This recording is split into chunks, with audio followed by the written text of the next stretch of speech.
ಅದೇ ವಿಪರೀತಕ್ಕೆ ಹೋದಾಗ ಅದನ್ನು ತಿರಸ್ಕರಿಸಿದವರು ಇದ್ದಾರೆ. ವಿಮರ್ಶೆಗಳು ಎಷ್ಟೋ ಬಂದದಿದೆ. ಹೌದು. ಇಂದು ಈ ಪ್ರಸಂಗದಲ್ಲಿ ಪ್ರದರ್ಶನಗಳಲ್ಲಿ ವಿಪರೀತ ಕುಣಿತಗಳಿಗೆ ಈ ನಾಟ್ಯ ವೈಭವಗಳು ಒಂದು ಕಾರಣ. ಆ ಪ್ರಸಂಗದ ಜವಾಬ್ದಾರಿಕೆಯನ್ನು ಮೇಳದ ಭಾಗವತರು ನಿರ್ವಹಿಸಬೇಕಾದ ಅವರ ಕರ್ತವ್ಯ. ಕೆಸುವಿನ ಕಾಲಿಗೆ ದನನ ಕಟ್ಟಿ ಬರ್ತದೆ ಅಂತ ಹೇಳಿ ಒಂದು ಗಾದೆ ಮಾತಿದ್ದಾರೆ. ಆ ರೀತಿ ಅರ್ಜೆಂಟ್ ಅಲ್ಲಿ ಇದ್ರೆ ಆಗೋ ಕೆಲಸ ಅಲ್ಲ. ಆ ಸಂದರ್ಭದಲ್ಲಿ ಪೂಜ್ಯ ಕಾವಂದರು ಎಲ್ಲ ಕಲಾವಿದರನ್ನು ಹಿರಿಯರನ್ನೆಲ್ಲ ಕರೆದು ಒಂದು ಸಮಾಲೋಚನಾ ಸಭೆ ನಡೆಸಿದರು.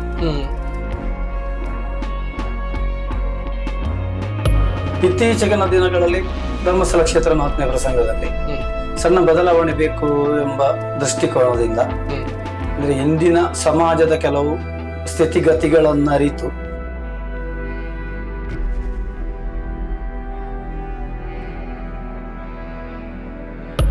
ಈಗ ಉದಾಹರಣೆ ಚಾತುರ್ವರ್ಣಗಳು. ಹೌದು. ಅದು ಇಲ್ಲದಿದ್ರೆ ಯಾವುದೇ ಪ್ರಸಂಗಗಳಿಲ್ಲ. ಗಡಿನಾಡು ಕಾಸರಗೋಡು ಅಂದಾಜು ಒಂದು 23 ಮೇಳಗಳು ಅಂದಿನ ಕಾಲದಲ್ಲಿ ಇತ್ತು. ಎಲ್ಲವೂ ನಾಮಾವಶೇಷವಾಗಿ ಹೋಗಿದೆ. ಭಾಷಾವಾರು ಪ್ರಾಂತ್ಯವಾದ ಬಳಿಕ ಕೇರಳ ಪಾಲಾದ ಕಾಸರಗೋಡು. ಅಲ್ಲಿ ಈಗ ಇಂದಿನ ಪರಿಸ್ಥಿತಿಯಲ್ಲಿ ಕನ್ನಡ ಕೂಡ ಒಂದು 20% ಮಾತ್ರವೇ ಇದೆ. ಕಾಲ್ಪನಿಕ ತುಳು ಯಕ್ಷಗಾನ ಪ್ರದರ್ಶನಗಳು ತುಂಬಾ ನಡೀತಿತ್ತು. ತುಳು ಟೆಂಟ್ನ ಮೇಳಗಳು ತುಂಬಾ ಇತ್ತು. ಹೌದು. ಒಳ್ಳೆ ಕಲೆಕ್ಷನ್ ಆಗ್ತಾ ಇತ್ತು. ಕೆಲವು ವರ್ಷಗಳು ಸ್ವೀಕರಿಸಿತು ಜನಗಳು, ಮತ್ತೆ ತನ್ನಿಂದ ತಾನೇ ಅದು ಹೋಯ್ತು.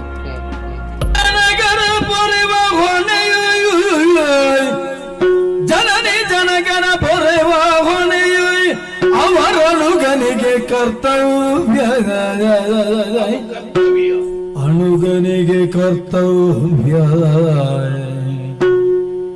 ಜರೆಯೊಳಗೆನಿಸಿದರೆ ದ್ರೋಹವನು ವಿಧಿ ಬೆಂಬಿಡನು ಸತ್ಯವಿಲ್ಲ.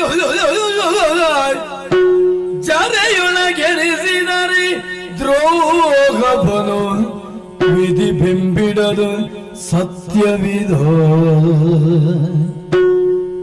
ಒಣಗಿದೆಲೆ ಬೀಳೋದು ಹಸಿರೆಲೆಯೊಣಗೋದು, ಒಣಗಿದೆಲೆ ಬೀಳೋದು ಹಸಿರೆಲೆಯೊಣಗೋದು. ಜಗ ನಡೆವ ರೀತಿ ಅಣುಗರೆ ನಿರ್ಲಕ್ಷ್ಯಗೈದರು ನರಕ ಮುಂದಿಗೂ. ಅಣುಗರೆ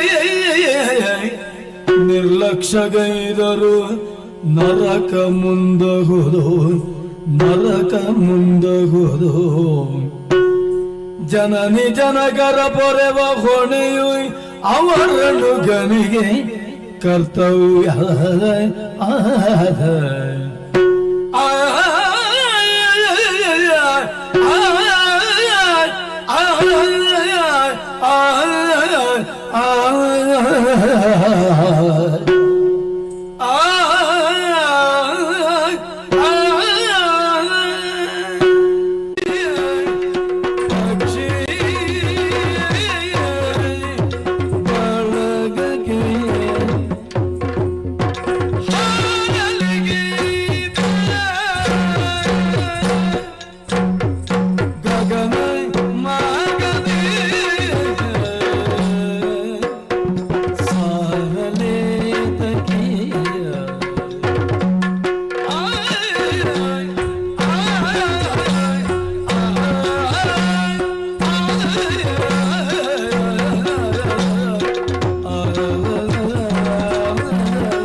ಜನಪ್ರತಿನಿಧಿಯ ರಂಗಸ್ಥಳ ವಿಶೇಷ ಸಂದರ್ಶನಕ್ಕೆ ಆತ್ಮೀಯ ಸ್ವಾಗತ. ನಾನು ಶ್ರೀರಾಜ್ ವಕ್ಪಾಡಿ. ವಿದ್ವತ್ ಪರಿಪೂರ್ಣವಾದಂತಹ ಸ್ವರ ಸಂಗೀತವನ್ನ ಬೇಡುವಂತಹ ಮಾಧ್ಯಮ ಅಥವಾ ಕ್ಷೇತ್ರ ಅಂತಿದ್ರೆ ಅದು ಯಕ್ಷಗಾನ. ಅದರಲ್ಲೂ ಬಹಳ ವಿಶೇಷವಾಗಿ ಭಾಗವತಿಕೆಯಲ್ಲಿ ತನ್ನನ್ನು ತಾನು ಸಮರ್ಥವಾಗಿ ಯಶಸ್ವಿಯಾಗಿ ದುಡಿಸಿಕೊಂಡಿರುವಂತಹ ಶ್ರೇಷ್ಠಮಾನ್ಯ ಭಾಗವತರು, ರಂಗದ ಮೇಲೆ ಶಿಸ್ತು ಸೂಚಕ ಭಾಗವತ ಅಂತ ಗುರುತಿಸಿಕೊಂಡಿರುವಂತಹ ಶ್ರೇಷ್ಠಮಾನ್ಯ ಭಾಗವತರು ಇವತ್ತು ನಮ್ಮೊಂದಿಗಿದ್ದಾರೆ. ಸಹಸ್ರಾರು ಮಂದಿ ಭೂಲೋಕದಲ್ಲಿ ಧರ್ಮದ ನ್ಯಾಯಾಲಯವೇ ಅಂತ ನಂಬುವಂತಹ ಪುಣ್ಯಕ್ಷೇತ್ರ ಶ್ರೀ ಕ್ಷೇತ್ರ ಧರ್ಮಸ್ಥಳದಿಂದ ಹೊರಡುವಂತಹ ಮೇಳದ ಪ್ರಧಾನ ಭಾಗವತರು ಸಾಂಸ್ಕೃತಿಕ ಚಿಂತಕರು ರಾಮಕೃಷ್ಣಮಯ್ಯ ಸಿರಿಬಾಗಿಲು ಇವತ್ತು ನಮ್ಮೊಂದಿಗಿದ್ದಾರೆ. ಅವರ ಜೊತೆಗೆ ಒಂದಿಷ್ಟು ಯಕ್ಷಗಾನದ ಬೆಳವಣಿಗೆಯ ಬಗ್ಗೆ ಒಂದಿಷ್ಟು ಸಂವಾದವನ್ನ ಮಾಡಬೇಕು ಅನ್ನುವಂತ ಉದ್ದೇಶ. ಅವರನ್ನ ಮಾತನಾಡಿಸ್ತಾ ಹೋಗೋಣ. ಸರ್, ಕಾರ್ಯಕ್ರಮಕ್ಕೆ ಆತ್ಮೀಯ ಪ್ರೀತಿಯ ಸ್ವಾಗತ. ನಮಸ್ಕಾರ. ಹೇಗಿದ್ದೀರಿ? ಚೆನ್ನಾಗಿದ್ದೇವೆ. ಭಾಗವತರೆ, ನಿಮ್ಗೆ ಒಂದು 4 ದಶಕದ ಅನುಭವ ಯಕ್ಷಗಾನದಲ್ಲಿ. ಕಟೀಲು, ತದನಂತರ ಧರ್ಮಸ್ಥಳ, ಆಮೇಲೆ ಬಪ್ಪನಾಡು, ಮತ್ತೆ ಮರಳಿ ಧರ್ಮಸ್ಥಳ. ಈ ಎಲ್ಲ ಅನುಭವಗಳ ಬಗ್ಗೆ ಒಂದಿಷ್ಟು ಆರಂಭದಲ್ಲಿ ಸಂಕ್ಷಿಪ್ತವಾಗಿ ಹೇಳೋದಾದ್ರೆ. ನಮಗೆ ಯಕ್ಷಗಾನ ಪಾರಂಪರಿಕವಾಗಿ ಬಂದ ಒಂದು ಕೊಡುಗೆ ನಮ್ಮ ಫ್ಯಾಮಿಲಿಗೆ. ಆ ಪ್ರೇರಣೆಯಿಂದ ಹೊತ್ತಿಗೆ ರಘುರಾಮ ಹೊಳ್ಳರು ಸೋದರ ಮಾವ ಅವರ ಪ್ರೇರಣೆಯಂತೆ ಯಕ್ಷಗಾನ ಕ್ಷೇತ್ರಕ್ಕೆ ಮಾಂಬಾಡಿ ಸುಬ್ರಹ್ಮಣ್ಯ ಭಟ್ ಅವರಿಂದ ಪಾಠ ಕಲಿತು ಯಕ್ಷಗಾನ ಕ್ಷೇತ್ರಕ್ಕೆ ಇಳಿದೆ. ಆರಂಭದ ಹಂತದಲ್ಲಿ ಕಟೀಲು ಮೇಳದಲ್ಲಿ ನನ್ನ ತಿರುಗಾಟವನ್ನು ಪೂರೈಸ್ತಾ ಬಂದೆ. ಆ ಸಂದರ್ಭದಲ್ಲಿ ಸಂಗೀತಕ್ಕೆ ಮಾತ್ರ ನಾನು ಸೇರ್ಪಡೆ ಆದ್ದು. ಅಲ್ಲಿ ನನಗೆ ಪ್ರಸಂಗದಲ್ಲಿ ಪದ್ಯ ಹೇಳುವಂತ ಅವಕಾಶಗಳು ತುಂಬಾ ಸಿಕ್ಕಿತ್ತು. ಹಿರಿಯ ಕಲಾವಿದರುಗಳ ಗಣನವೇ ಆ ಸಮಯದಲ್ಲಿ ಕಟೀಲು ಮೇಳದಲ್ಲಿ ಇತ್ತು. ತೆಂಕುತಿಟ್ಟಿನ ಶ್ರೇಷ್ಠ ಕಲಾವಿದರಾದಂತಹ ಪಡ್ರೆ ಚಂದು ಅವರು, ನೆಡ್ಲೆ ನರಸಿಂಹ ಭಟ್ರು ಹಿಮ್ಮೇಳದವರು, ಇಂತಹ ಕಲಾವಿದರ ಜೊತೆ ಹಲವಾರು ಪುರಾಣ ಪ್ರಸಂಗಗಳ ಅನುಭವಗಳು ದೊರಕಿತು. ಅಂದಿನ ಕಾಲಘಟ್ಟದಲ್ಲಿ ಸಾಧಾರಣ 8:30 ಗಂಟೆಗೆ ಚೌಕಿ ಪೂಜೆ ಆದರೆ ಬೆಳಗಿನವರೆಗೆ ಯಕ್ಷಗಾನಗಳು, ಸಾಧಾರಣ 2-2:30 ಗಂಟೆ ಹೊತ್ತು ಪೂರ್ವ ರಂಗಗಳು, ಯಕ್ಷಗಾನದ ಪೂರ್ವ ರಂಗಗಳು, ಬಾಲಗೋಪಾಲ, ಕೋಡಂಗಿ ಕುಣಿತ, ಪೀಠಿಗೆ ಶ್ರೀವೇಷ, ಮುಖ್ಯ ಶ್ರೀವೇಷ ಇತ್ಯಾದಿ 2:30 ಗಂಟೆ. ಅದನ್ನು ಸಂಪೂರ್ಣ ನಾನು ನಿರರ್ಗಳವಾಗಿ ಆ ಸಂದರ್ಭದಲ್ಲಿ ಹಾಡ್ತಾ ಇದ್ದೆ. ಅದು ಈ ಪೂರ್ವ ರಂಗಗಳು ಯಕ್ಷಗಾನ ಭಾಗವತಿಗೆ ಮೂಲ ಪಾಠ. ಪೂರ್ವ ರಂಗವನ್ನು ಸಂಪೂರ್ಣ ಅಭ್ಯಸಿಸಿದವನಿಗೆ ಯಾವುದೇ ಪ್ರಸಂಗವನ್ನು, ಯಾವುದೇ ಪದ್ಯವನ್ನು ನಿರ್ಭಯವಾಗಿ ಎಲ್ಲಾ ರೀತಿಯಲ್ಲೂ ಹಾಡಬಹುದು. ಸಮಯೋಚಿತವಾಗಿ ಯಾವ ರೀತಿ ಬೇಕು ಎಂಬ ರೀತಿಯಾಗಿ ಒಂದು ಪಠ್ಯದ ರೀತಿಯಲ್ಲಿ ಪೂರ್ವರಂಗಗಳಿವೆ. ಹಾಗೆ ಪೂರ್ವರಂಗವನ್ನು ಹಾಡುತ್ತಾ 12 ಗಂಟೆ 1 ಗಂಟೆವರೆಗೆ ಭಾಗವತಿಗೆ ಅವಕಾಶಗಳು ದೊರಕಿತು. ಅಂದಿನ ಕಾಲದಲ್ಲಿ ಅದೇ ಬೆಳಗಿನವರೆಗಿನ ಆಟ, ಒಳ್ಳೆಯ ಹಿರಿಯ ಕಲಾವಿದರುಗಳ ಜೊತೆ ಹೆಚ್ಚಿನ ಪುರಾಣ ಪ್ರಸಂಗಗಳು, ಅದರಿಂದಾಗಿ ಪಾರಂಪರಿಕ ಕೆಲವು ಪ್ರಸಂಗ ನಡೆಗಳು, ಇಂತಹ ಅನುಭವಗಳು ಆ ಕಟೀಲು ಮೇಳದಲ್ಲಿ ಬಂತು. 3 ವರ್ಷ ತಿರುಗಾಟದ ನಂತರ ಯಕ್ಷಗಾನ ಬೇಡ ಎಂಬ, ಬೇರೆ ಉದ್ಯೋಗಕ್ಕೆ ಹೋಗುವ ಎಂಬ ಇದರಿಂದ ಕಟೀಲು ಮೇಳವನ್ನು ಬಿಟ್ಟೆ. ಆ ಸಂದರ್ಭದಲ್ಲಿ ಧರ್ಮಸ್ಥಳ ಮೇಳದಿಂದ ಕರೆ ಬಂತು. ಹಾಗೆ ಧರ್ಮಸ್ಥಳದಂತ ಮೇಳದಲ್ಲಿ ತಿರುಗಾಟ ಮಾಡುವ ಭಾಗ್ಯ ನಮ್ದು ಎಂದು ಭಾವಿಸಿ ಧರ್ಮಸ್ಥಳ ಮೇಳಕ್ಕೆ ಸೇರ್ಪಡೆಯಾದೆ. ಅಲ್ಲೂ ಕೂಡ ಧರ್ಮಸ್ಥಳ ಮೇಳ ಡೇರೆ ಮೇಳ ಹಾಗೂ ಸ್ವಲ್ಪ ಹರಿಕೆ ಆಟಗಳಿತ್ತು. ಪ್ರೊಫೆಸರ್ ಅಮೃತ ಸೋಮೇಶ್ವರ್ ಅವರು ಹೊಸ ಪ್ರಸಂಗಗಳನ್ನು ಧರ್ಮಸ್ಥಳ ಮೇಳಕ್ಕೆ ಬರೀತಿದ್ರು.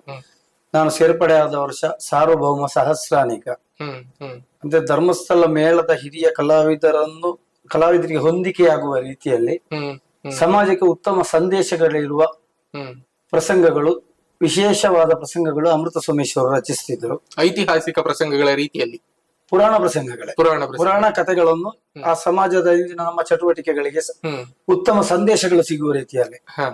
ಈಗ ಸಾರ್ವಭೌಮ ಸಹಸ್ರಾನಿಕ, ಅದರ ನಂತರ ಅಂಧಕ ಮೋಕ್ಷ ಇತ್ಯಾದಿ ಕೆಲವು ಪ್ರಸಂಗಗಳು ಅಂದ್ರೆ ಪರಿಸರ ಮಾಲಿನ್ಯದ ಕುರಿತಾಗಿ ಸಮಾಜಕ್ಕೆ ಸಂದೇಶ ನೀಡುವ ರೀತಿಯಲ್ಲಿ, ಮತ್ತೆ ಅದೇ ಸಮಾಜ ಯಾವ ರೀತಿಯಲ್ಲಿ ಬೆಳವಣಿಗೆ ಆಗಬೇಕು, ಯಾವ ರೀತಿಯಲ್ಲಿ ಮುಂದುವರಿಬೇಕು ಎಂಬ ರೀತಿಯಿಂದ ಪಠ್ಯದ ರೀತಿಯಾಗಿ ಇತ್ತು ಅವರ ಪ್ರಸಂಗಗಳು. ಆ ಸಂದರ್ಭದಲ್ಲಿ ಅದನ್ನು ಆ ಹಿರಿಯ ಕಲಾವಿದರ ಗಣನ ಉತ್ತಮವಾಗಿ ನಿರ್ವಹಿಸುತ್ತಿದ್ರು. ಅದು ನನಗೂ ಒಳ್ಳೆ ರೀತಿಯಲ್ಲಿ ಬೆಳವಣಿಗೆಗೆ ಕಾರಣಕರ್ತವಾಯಿತು. ಸುಮಾರು ವರ್ಷಗಳ ಹಿಂದೆ ಈ ಧರ್ಮಸ್ಥಳ ಇರ್ಲಿ ಅಥವಾ ತೆಂಕುತಿಟ್ಟಿನ ಯಾವುದೇ ಮೇಳಗಳ ಆಟಗಳಿರ್ಲಿ, ಒಂದು ಅಭಿಪ್ರಾಯ ಇತ್ತು ಈ ಭಾಗದವರಲ್ಲಿ, ತೆಂಕುತಿಟ್ಟಿನ ಆಟ ನಮಗೆ ಹಿಡಿಸೋದಿಲ್ಲ, ಅಲ್ಲಿನ ಯಕ್ಷಗಾನದ ನಾಟ್ಯಗಳು ನಮಗೆ ಹಿಡಿಸೋದಿಲ್ಲ, ಬಡಗಿಗಿಂತ ಏನ್ ಚಂದ ಇಲ್ಲ ಅನ್ನುವಂತಹ ಒಂದು ಮನೋಧೋರಣೆ ಇತ್ತು. ಆದ್ರೆ ಈಗ ಆ ಮನೋಧರಣೆ ಹೋಗಿ ಮತ್ತೆ ತೆಂಕುತಿಟ್ಟಿನ ಯಕ್ಷಗಾನವನ್ನ ನೋಡುವಂತಹ ಮನಸ್ಥಿತಿಗೆ ಅದೇ ವರ್ಗ ಮರಳಿ ಬಂದಿದೆ ಅನ್ನುವಂಥದ್ದು. ಅದಕ್ಕೆ ಮೂಲ ಕಾರಣ ಒಂದು ಭಾಗವತಿಕೆಯೂ ಕೂಡ ಹೊಸ ತೆಂಕುತಿಟ್ಟಿನ ಹೊಸ ಭಾಗವತರ ಶೈಲಿ, ಮತ್ತೆ ತೆಂಕುತಿಟ್ಟಿನ ಕಲಾವಿದರಲ್ಲಿ ಇರುವಂತಹ ಅಪಾರವಾದಂತಹ ಪ್ರಸಂಗದ ಬಗೆಗಿನ ಒಂದು ಜ್ಞಾನ. ಸೊ ಇವೆಲ್ಲವೂ ಕೂಡ ಅದಕ್ಕೆ ಒಂದು ವಿಶೇಷವಾದಂತಹ ಮಹತ್ವವನ್ನ ತುಂಬಿಕೊಳ್ತಾ ಹೋಯ್ತು ಅಂತ ನನಗೆ ಅನಿಸ್ತದೆ. ಸೊ ಇದ್ರ ಬಗ್ಗೆ ನಿಮ್ಗೆ ಏನ್ ಅನಿಸುತ್ತೆ ಅಂತ? ಪರಿವರ್ತನೆಗಳು ಹಿಂದಿನಿಂದಲೇ ಆಗ್ತಾ ಬಂದಿದೆ ಯಕ್ಷಗಾನದಲ್ಲಿ. ಹೌದು. ಆ ಸಂದರ್ಭದಲ್ಲೇ ಹಿಂದಿನ ಹಿರಿಯರು ಹೇಳ್ತಿದ್ರು ಯಕ್ಷಗಾನ ಹಾಳಾಗ್ತದೆ ಅಂತ. ಈಗಲೂ ಕೂಡ ಅದನ್ನೇ ಹೇಳ್ತಾರೆ. ಈಗಲೂ ಅದನ್ನೇ ಹೇಳ್ತಾ ಇದ್ದೇವೆ. ಪರಿವರ್ತನೆಗಳು ಹಿಂದಿನಿಂದ ಆಗ್ತಾ ಬಂದದ್ದೇ ಇದುವರೆಗೆ ಕೂಡ. ಹೌದು. ಆದ್ರೆ ಇತ್ತೀಚೆಗಿನ ಪರಿವರ್ತನೆಗಳು ಕೇವಲ ವ್ಯಕ್ತಿಗತವಾಗಿ ಉಂಟು. ಈಗ ನೋಡಿ, ಒಬ್ಬ ವ್ಯಕ್ತಿ ಪ್ರತಿಷ್ಠೆ ಮೆರೆಸುವ ರೀತಿಯಲ್ಲಿ ಇಂಥದ್ದೇ ಪರಿವರ್ತನೆಗಳು ಜಾಸ್ತಿ ಆಗ್ತಾ ಇದೆ. ಹಿಂದೆ ಹಾಗಲ್ಲ. ಹಿಂದೆ ಅಂದ್ರೆ ಈ ಪ್ರಸಂಗಕ್ಕೆ ನಾವು ಒಂದು ಪ್ರಸಂಗ ಕತೆ, ಅದಕ್ಕೆ ನಾವು ಯಾವುದೇ ಲೋಪವಾಗದ ರೀತಿಯಲ್ಲಿ ಪರಿವರ್ತನೆಗಳಾಗ್ತಾ ಇತ್ತು. ಈಗ ಹೊಸ ಕ್ರಮಗಳು ಕೆಲವು ಆ ಪ್ರಸಂಗದ ಚೌಕಟ್ಟನ್ನು ಮೀರ್ತಿರ್ಲಿಲ್ಲ. ಆಯ್ತು. ಹೌದು. ಇತ್ತೀಚೆಗೆ ಏನಾಗಿದೆ ಅಂದ್ರೆ, ಈಗ ಉದಾಹರಣೆ, ನಾನು ಭಾಗವತಿಗೆ ಮಾಡುವುದು, ನನ್ನನ್ನೇ ಎಲ್ಲರೂ ಪ್ರೋತ್ಸಾಹಿಸಬೇಕು, ನನಗೆ ಚಪ್ಪಾಳೆ ನಿಲ್ಬೇಕು ಎಂಬ ಉದ್ದೇಶದಿಂದ ಭಾಗವತಿಗೆ ಪದ್ಯವನ್ನು ವಿಸ್ತಾರಗೊಳಿಸುವಂತಹದ್ದು. ಅಲ್ಲಿ ನಾಟ್ಯದವರು ಹಾಗೆ, ಈಗ ಶ್ರೀಪಾತ್ರ ಆಗಲಿ, ಶೃಂಗಾರ ರಸದ ಭಾಗಗಳಾದ್ರೆ ವಿಪರೀತ ಕುಣಿತಗಳು, ಒಂದು ಲೆಕ್ಕಾಚಾರ ಮೀರಿ ಕುಣಿತಗಳು. ಅದಕ್ಕೆ ಒಂದು ಕಾರಣ ಯಾಕೆಂದ್ರೆ ಇತ್ತೀಚೆಗಿನ ಈ ಕೆಲವು ವಾಟ್ಸಪ್ ಮಾಧ್ಯಮಗಳು, ಇಂಥ ಮಾಧ್ಯಮಗಳು ಅದನ್ನು ರೆಕಾರ್ಡ್ ಮಾಡಿ ಅವರ ಬಗ್ಗೆ ಪರಿಚಯಗಳು ಹೆಚ್ಚಾಗಿ ಬೆಳವಣಿಗೆ ಆಗ್ತದೆ. ಇಂಥ ಒಂದು ಮನೋಧರ್ಮವು ಕೆಲವರದ್ದು ಇರಲೂಬಹುದು. ಹಾಗಾದ್ರೆ ನೀವು ಮಾತಾಡ್ತಾ ಇರ್ಬೇಕು ಪ್ರತಿಷ್ಠೆ ವಿಚಾರವನ್ನ ಹೇಳಿದ್ರಿ. ಒಬ್ಬ ಕಲಾವಿದ ತನ್ನಂತೆ ಇರುವಂತ ಇನ್ನೊಬ್ಬ ಕಲಾವಿದನ ಪ್ರತಿಷ್ಠೆಯನ್ನ ಅಥವಾ ವ್ಯಕ್ತಿತ್ವವನ್ನ ಕುಂದಿಸೋದು ರಂಗದ ಮೇಲೆ, ಇದು ಎಷ್ಟರ ಮಟ್ಟಿಗೆ ಸರಿ ಅಥವಾ ತಪ್ಪು? ಕುಂದಿಸುವುದು ಸರಿಯಲ್ಲ. ಈ ಪ್ರತಿಷ್ಠೆ ವಿಚಾರ ಬಂದಾಗ ಅದೇ ಆಗ್ತಾ ಇರೋದು ಅಂತ. ಅದೆಲ್ಲ ಕೆಲವರ ವೈಯಕ್ತಿಕಗಳೆಲ್ಲ ಇರ್ತದೆ, ಅದು ಬಿಡಿ. ಈ ಪಾತ್ರದ ಗೌರವ, ಪಾತ್ರದ ಈಗ ಒಂದು ಪರಶುರಾಮ ಭೀಷ್ಮ ಆದ್ರೆ ಅಲ್ಲಿ ವಾದಕ್ಕೆ ಒಳ್ಳೆ ಅವಕಾಶಗಳಿದೆ. ಹೌದು. ಆ ವಾದದಲ್ಲಿ ಈಗ ಉದಾಹರಣೆ, ಒಂದು ಕೋರ್ಟ್ ನಲ್ಲಿ ವಕೀಲರು ಯಾವ ರೀತಿ ಆರ್ಗ್ಯುಮೆಂಟ್ ಮಾಡ್ತಾರೋ ಅದೇ ರೀತಿಯಲ್ಲಿ ಅವರವರ ಪಾತ್ರದ ಆರ್ಗ್ಯುಮೆಂಟ್ ಮಾಡಬಹುದು. ಈಗ ಹಿಂದಿನ ಕಾಲದ ತಾಳಮದ್ದಳೆಗಳನ್ನು ನೋಡಿದ್ರೆ, ಶೇಣಿ ಗೋಪಾಲಕೃಷ್ಣ ಭಟ್ರು ರಾವಣ ಮಾಡಿದ್ರು, ರಾಮನು ಮಾಡಿದ್ರು. ಅಲ್ಲಿ ರಾಮ ಮಾಡುವಾಗ ರಾಮ ಮಾಡಿದ್ದೇ ಸರಿ ಅಂತ ಹೇಳುವ ಹಾಗೆ ಅವರ ವಾದ ಇತ್ತು. ರಾವಣ ಮಾಡಿದ್ದೆ ಅವರು ರಾವಣಂದೇ ತತ್ವ ಸರಿ, ರಾಮಂದು ಸರಿಯಲ್ಲ ಎಂಬ ವಾದವಿತ್ತು ಕೇಳುಗರಿಗೆ. ಆ ರೀತಿ ಅವರ ವಿದ್ವತ್ತಿನಿಂದ ಪ್ರತಿಷ್ಠೆಯನ್ನು ಮೆರೆಸ್ತಾ ಇದ್ರು ಆ ಪಾತ್ರಕ್ಕೆ. ಈಗ ಮೂಲವಾಗಿ ನನಗೆ ಪ್ರಚಾರ ಸಿಗ್ಬೇಕು ಎಂಬ ದೃಷ್ಟಿಕೋನ ಹೆಚ್ಚಿನವರಲ್ಲಿ ಇರ್ತದೆ. ಈಗ ಉದಾಹರಣೆಗೆ ನಮಗೆ ಒಂದು ಮೇಳ ಆದ್ರೆ ಆ ಸಂಸ್ಥೆಯನ್ನು ನಾವು ಬೆಳೆಸಬೇಕು. ಆ ದೃಷ್ಟಿಕೋನದಿಂದ ಎಲ್ಲರೂ ಕಾರಣೀಕರ್ತರಾಗಬೇಕು. ಒಂದು ಪ್ರಸಂಗ ಮೇಲೆ ಬೆಳಿಬೇಕಿದ್ರೆ ಅದರಲ್ಲಿ ಸಣ್ಣ ಕಲಾವಿದರಿಂದ ಹಿಡಿದು ಹಿರಿಯ ಕಲಾವಿದರವರೆಗೆ ಎಲ್ಲರದ್ದು ಕೊಡುಗೆ ಇದೆ. ಆ ಎಲ್ಲರೂ ರಂಗಕ್ಕೆ ಬೇಕಾದ ರೀತಿಯಾಗಿ ಸ್ಪಂದಿಸಿದಾಗ ಮಾತ್ರವೇ ಆ ಪ್ರದರ್ಶನ ಮೇಲೆ ಕಳೆಗಟ್ಟುತ್ತದೆ. ಕಲಾವಿದರ ಒಟ್ಟು ಸಂಕಲನದ ಶಕ್ತಿ ಬೇಕು ಅಂತ. ಹೌದು. ಎಲ್ಲರಲ್ಲೂ ಕಲಾವಿದರು ಎಲ್ಲರೂ ಜೊತೆಗೂಡಿ ಆ ಕಥೆಯನ್ನು ಮೇಲೆ ಬೀಳುವ ರೀತಿಯಲ್ಲಿ ಮಾಡುವ ಚಾಕಚಕ್ಯತೆ ಕಲಾವಿದರಲ್ಲಿ ಬೇಕು. ಹಿಂದಿನ ಕಾಲದಲ್ಲಿ ತೆಂಕುತಿಟ್ಟು ಯಕ್ಷಗಾನ ಈ ಕುಂದಾಪುರ ತಾಲೂಕಿನಲ್ಲಿ ಬಹಳ ವಿರಳವಾಗಿ ಪ್ರದರ್ಶನ ನಡೆಯುತ್ತಿತ್ತು. ಆ ಪ್ರದರ್ಶನಕ್ಕೆ ಉದಾಹರಣೆ ಧರ್ಮಸ್ಥಳ ಮೇಳ. ಧರ್ಮಸ್ಥಳ ಮೇಳ ಈ ಸಾಧಾರಣ ಬ್ರಹ್ಮ ಅವರ ಮೂರ್ತಿಯಿಂದ ಇತ್ಲಾಗಿ ಬರುವುದಕ್ಕೆ ಮೂಲ ಕಾರಣ ಕುಡಿಯ ವಿಠಲ ಶಾಸ್ತ್ರಿಗಳು. ಅವರು ಧರ್ಮಸ್ಥಳ ಮೇಳವನ್ನು ಕೊಂಡೋಗುತ್ತಿದ್ದ ಸಂದರ್ಭದಲ್ಲಿ ಅವರ ಯಜಮಾನತ್ವದಲ್ಲಿ ಧರ್ಮಸ್ಥಳ ಮೇಳ ಹೋಗಿತ್ತು ತುಂಬಾ ವರ್ಷ. ಆ ಸಂದರ್ಭದಲ್ಲಿ ಅವರು ವಿಶೇಷ ಕೆಲವು ಪ್ರಸಂಗಗಳನ್ನು ಸಂಯೋಜನೆ ಮಾಡಿದ್ರು. ಈಗ ಧರ್ಮಸ್ಥಳ ಕ್ಷೇತ್ರ ಮಹಾತ್ಮೆ, ಬ್ರಹ್ಮ ಕಪಾಲ, ಭಸ್ಮಾಸುರ ಮೋಹಿನಿ ಇತ್ಯಾದಿ ಪ್ರಸಂಗಗಳನ್ನು ಅವರು ಅದರಲ್ಲಿ ಸ್ವಲ್ಪ ಪರಿವರ್ತನೆಗಳು ತಂದರು. ಲಾಲಿತ್ಯ ಪ್ರಧಾನವಾದ ನಾಟ್ಯಗಳು, ಅದಕ್ಕೆ ಹೊಂದುವ ಪದ್ಯಗಳು, ಭಾಗವತರ ಪದ್ಯಗಳು, ಈ ರೀತಿಯಾದ ಪರಿವರ್ತನೆಗಳು ಬಂದಾಗ ಈ ಬಡಗಿನ ಕುಂದಾಪುರ ಏರಿಯಾದಲ್ಲಿ, ಬಡಗಿನ ಏರಿಯಾದಲ್ಲಿ ಆ ತೆಂಕುತಿಟ್ಟಿನ ಯಕ್ಷಗಾನಗಳು ವಿಜೃಂಭಿಸಲು ಆರಂಭವಾಯಿತು. ಪ್ರಧಾನ ಕಾರಣ ಕುರಿಯ ವಿಠಲ ಶಾಸ್ತ್ರಿಗಳು. ಅದರ ನಂತರ ಧರ್ಮಸ್ಥಳ ಮೇಳದ ಹರಿಕೆ ಆಟಗಳು ಹೆಚ್ಚಾಗಿ ಕುಂದಾಪುರ ತಾಲೂಕಲ್ಲೇ ಬಂತು. ಹೌದು. ಹಾಗೆ ಈಗ ಹೊಸ ಹೊಸ ತಲೆಮಾರಿಗಳಿಗೂ ಕೂಡ ಜನರು ಅವರತ್ತ ಮುಖ ಮಾಡುವಂತದ್ದು, ಅವರಿಗಾಗಿಯೇ ತೆಂಕುತಿಟ್ಟಿನ ಯಕ್ಷಗಾನಗಳನ್ನ ನೋಡುವಂತಹ ಮನಸ್ಸು ಮಾಡ್ತಾ ಇರೋದು. ಅಂದ್ರೆ ನಿಮ್ಮಂತಹ ಹಿರಿಯ ಪಾರಂಪರಿಕ ಕೊಂಡಿಯ ಜೊತೆಗೆ ಈ ಹೊಸ ತಲೆಮಾರಿಗಳು ಕೂಡ ಈ ತೆಂಕುತಿಟ್ಟಿನ ಯಕ್ಷಗಾನಕ್ಕೆ ಹೊಸದಾದ ಕೊಡುಗೆಯನ್ನ ನೀಡ್ತಾ ಇದೆ, ಜನರನ್ನ ಆಕರ್ಷಿಸ್ತಾ ಇದ್ದಾರೆ ಅನ್ನುವಂಥದ್ದು ಕೂಡ ಸತ್ಯ ಅಲ್ವಾ ಅಂತ. ಹೌದು ಹೌದು. ಪರಂಪರಾಗತ ಶೈಲಿಯನ್ನು ಅನುಸರಿಸುವವರು ತುಂಬಾ ಮಂದಿ ಇದ್ದಾರೆ. ಹೌದು. ಯಕ್ಷಗಾನದ ಮೌಲ್ಯಯುತ ಚಿಂತನೆಗಳಿಗೆ ಸ್ಪಂದಿಸಿ ಭಾಗವತಿಯಾಗಲಿ ವೇಷಧಾರಿಗಳಾಗಲಿ ಸ್ಪಂದಿಸುವವರು ಇದ್ದಾರೆ. ಅದರ ಜೊತೆಯಲ್ಲಿ ಈಗ ಅವಾಗ ಹೇಳಿದ ಹಾಗೆ ಕೇವಲ ಜನಪ್ರಿಯತೆಯನ್ನು ಬಯಸುವವರು ಇದ್ದಾರೆ. ಪ್ರಧಾನವಾಗಿ ಯಕ್ಷಗಾನ ಪ್ರಸಂಗಗಳಲ್ಲಿ ಸಮಾಜಕ್ಕೆ ಒಳಿತಾಗಬೇಕು, ಪ್ರಧಾನ ಸಂದೇಶಗಳು ಸಿಗಬೇಕು. ಇಂತಹ ಮೌಲ್ಯಯುತ ಚಿಂತನೆಗೆ ಸ್ಪಂದಿಸಿ ಕಲಾವಿದರು ಹಿಮ್ಮೇಳ ಮುಮ್ಮೇಳದ ಕಲಾವಿದರು ಸ್ಪಂದಿಸಿದಲ್ಲಿ ಹ್ಮ್ ಸಮಾಜಕ್ಕೂ ಒಳ್ಳೆ ಸಂದೇಶ ಸಿಗ್ತದೆ, ಪ್ರದರ್ಶನವು ಕಳೆಗಟ್ಟುತ್ತದೆ. ಹೌದು. ಯುವ ಪೀಳಿಗೆಯಿಂದ ಹೆಚ್ಚಾಗಿ ಯಕ್ಷಗಾನವನ್ನು ಆಕರ್ಷಿಸ್ತಾ ಇದ್ದಾರೆ ಒಂದು ಕಡೆ. ಹೌದು. ಅದಕ್ಕೆ ಒಂದು ಕಾರಣ ಯಕ್ಷ ಶಿಕ್ಷಣಗಳು. ಹ್ಮ್ ಈಗ ಉದಾಹರಣೆ ಯಕ್ಷಗಾನ ಕಲಾರಂಗದವರು ಯಕ್ಷ ಶಿಕ್ಷಣ ಆರಂಭಿಸಿದರು. ಹ್ಮ್ ಇತ್ತೀಚೆಗೆ ಈಗ ಪಟ್ಲ ಟ್ರಸ್ಟ್ನವರು ಈ ಬದಿಯಲ್ಲಿ ಯಕ್ಷ ಶಿಕ್ಷಣಗಳನ್ನು ಎಲ್ಲ ಶಾಲೆ ಕಾಲೇಜುಗಳು, ಇದರಿಂದಾಗಿ ಕಲಾವಿದರ ಸಂಖ್ಯೆ ವೃದ್ಧಿ ಆಗ್ತಾ ಇದೆ, ಆಸಕ್ತಿ ಹೆಚ್ಚಿನವರಲ್ಲಿ ಮೂಡ್ತಾ ಇದೆ. ಈಗ ಅವರು ಯಕ್ಷಗಾನ ಕಲಿತವರು ಯಕ್ಷಗಾನ ಪ್ರದರ್ಶನದಲ್ಲಿ ವೇಷ ಮಾಡಲೇಬೇಕು ಎಂಬ ಇದಲ್ಲ, ಅವರಿಗೆ ಯಕ್ಷಗಾನದ ಬಗ್ಗೆ ಆಸಕ್ತಿ ಬರ್ತದೆ, ಏನು ಎಂಬುದು ಗೊತ್ತಾಗ್ತದೆ, ಜಾಗೃತಿ ಮೂಡುತ್ತದೆ. ಇಂತಹ ಜಾಗೃತಿಯುಳ್ಳ ಪ್ರಧಾನ ಪ್ರೇಕ್ಷಕರು ಇದ್ದಾಗ ಮಾತ್ರ ಅಂತಹ ಪ್ರದರ್ಶನಗಳು ಯಶಸ್ವಿಯತ್ತ ಮುಂದುವರಿಯುತ್ತದೆ. ಹೌದು.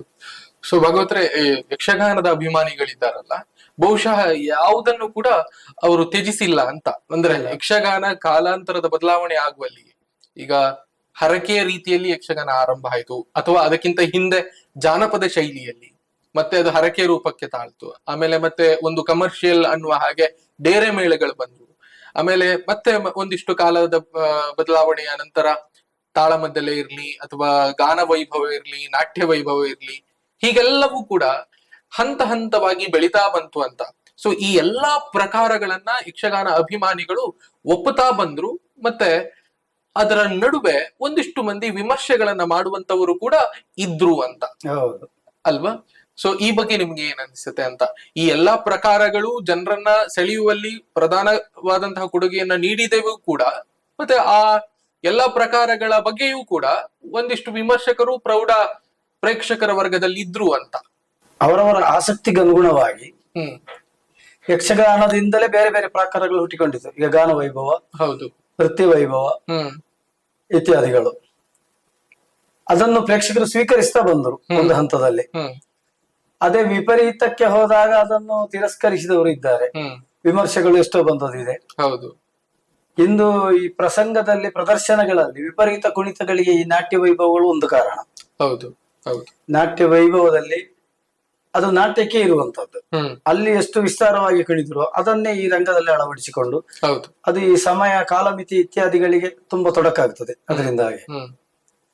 ಅದೇ ಗಾನ ವೈಭವಗಳು ಅಷ್ಟೇ, ಗಾನ ವೈಭವಗಳು ವಿಪರೀತಕ್ಕೆ ಮುಟ್ಟಿಸಿ ಇದ್ದ ಪದ್ಯಗಳು, ಅಂದ್ರೆ ಕೆಲವು ಫಿಲ್ಮ್ ಸಾಂಗ್ಸ್ ಈ ತರದ್ದು ಅಂತೂ ಮುನಿಸುತ್ತರವೇ ಎಂಬ ಪದ್ಯವೇ ಫೇಮಸ್ ಆಯ್ತು ಒಂದು ಕಡೆ.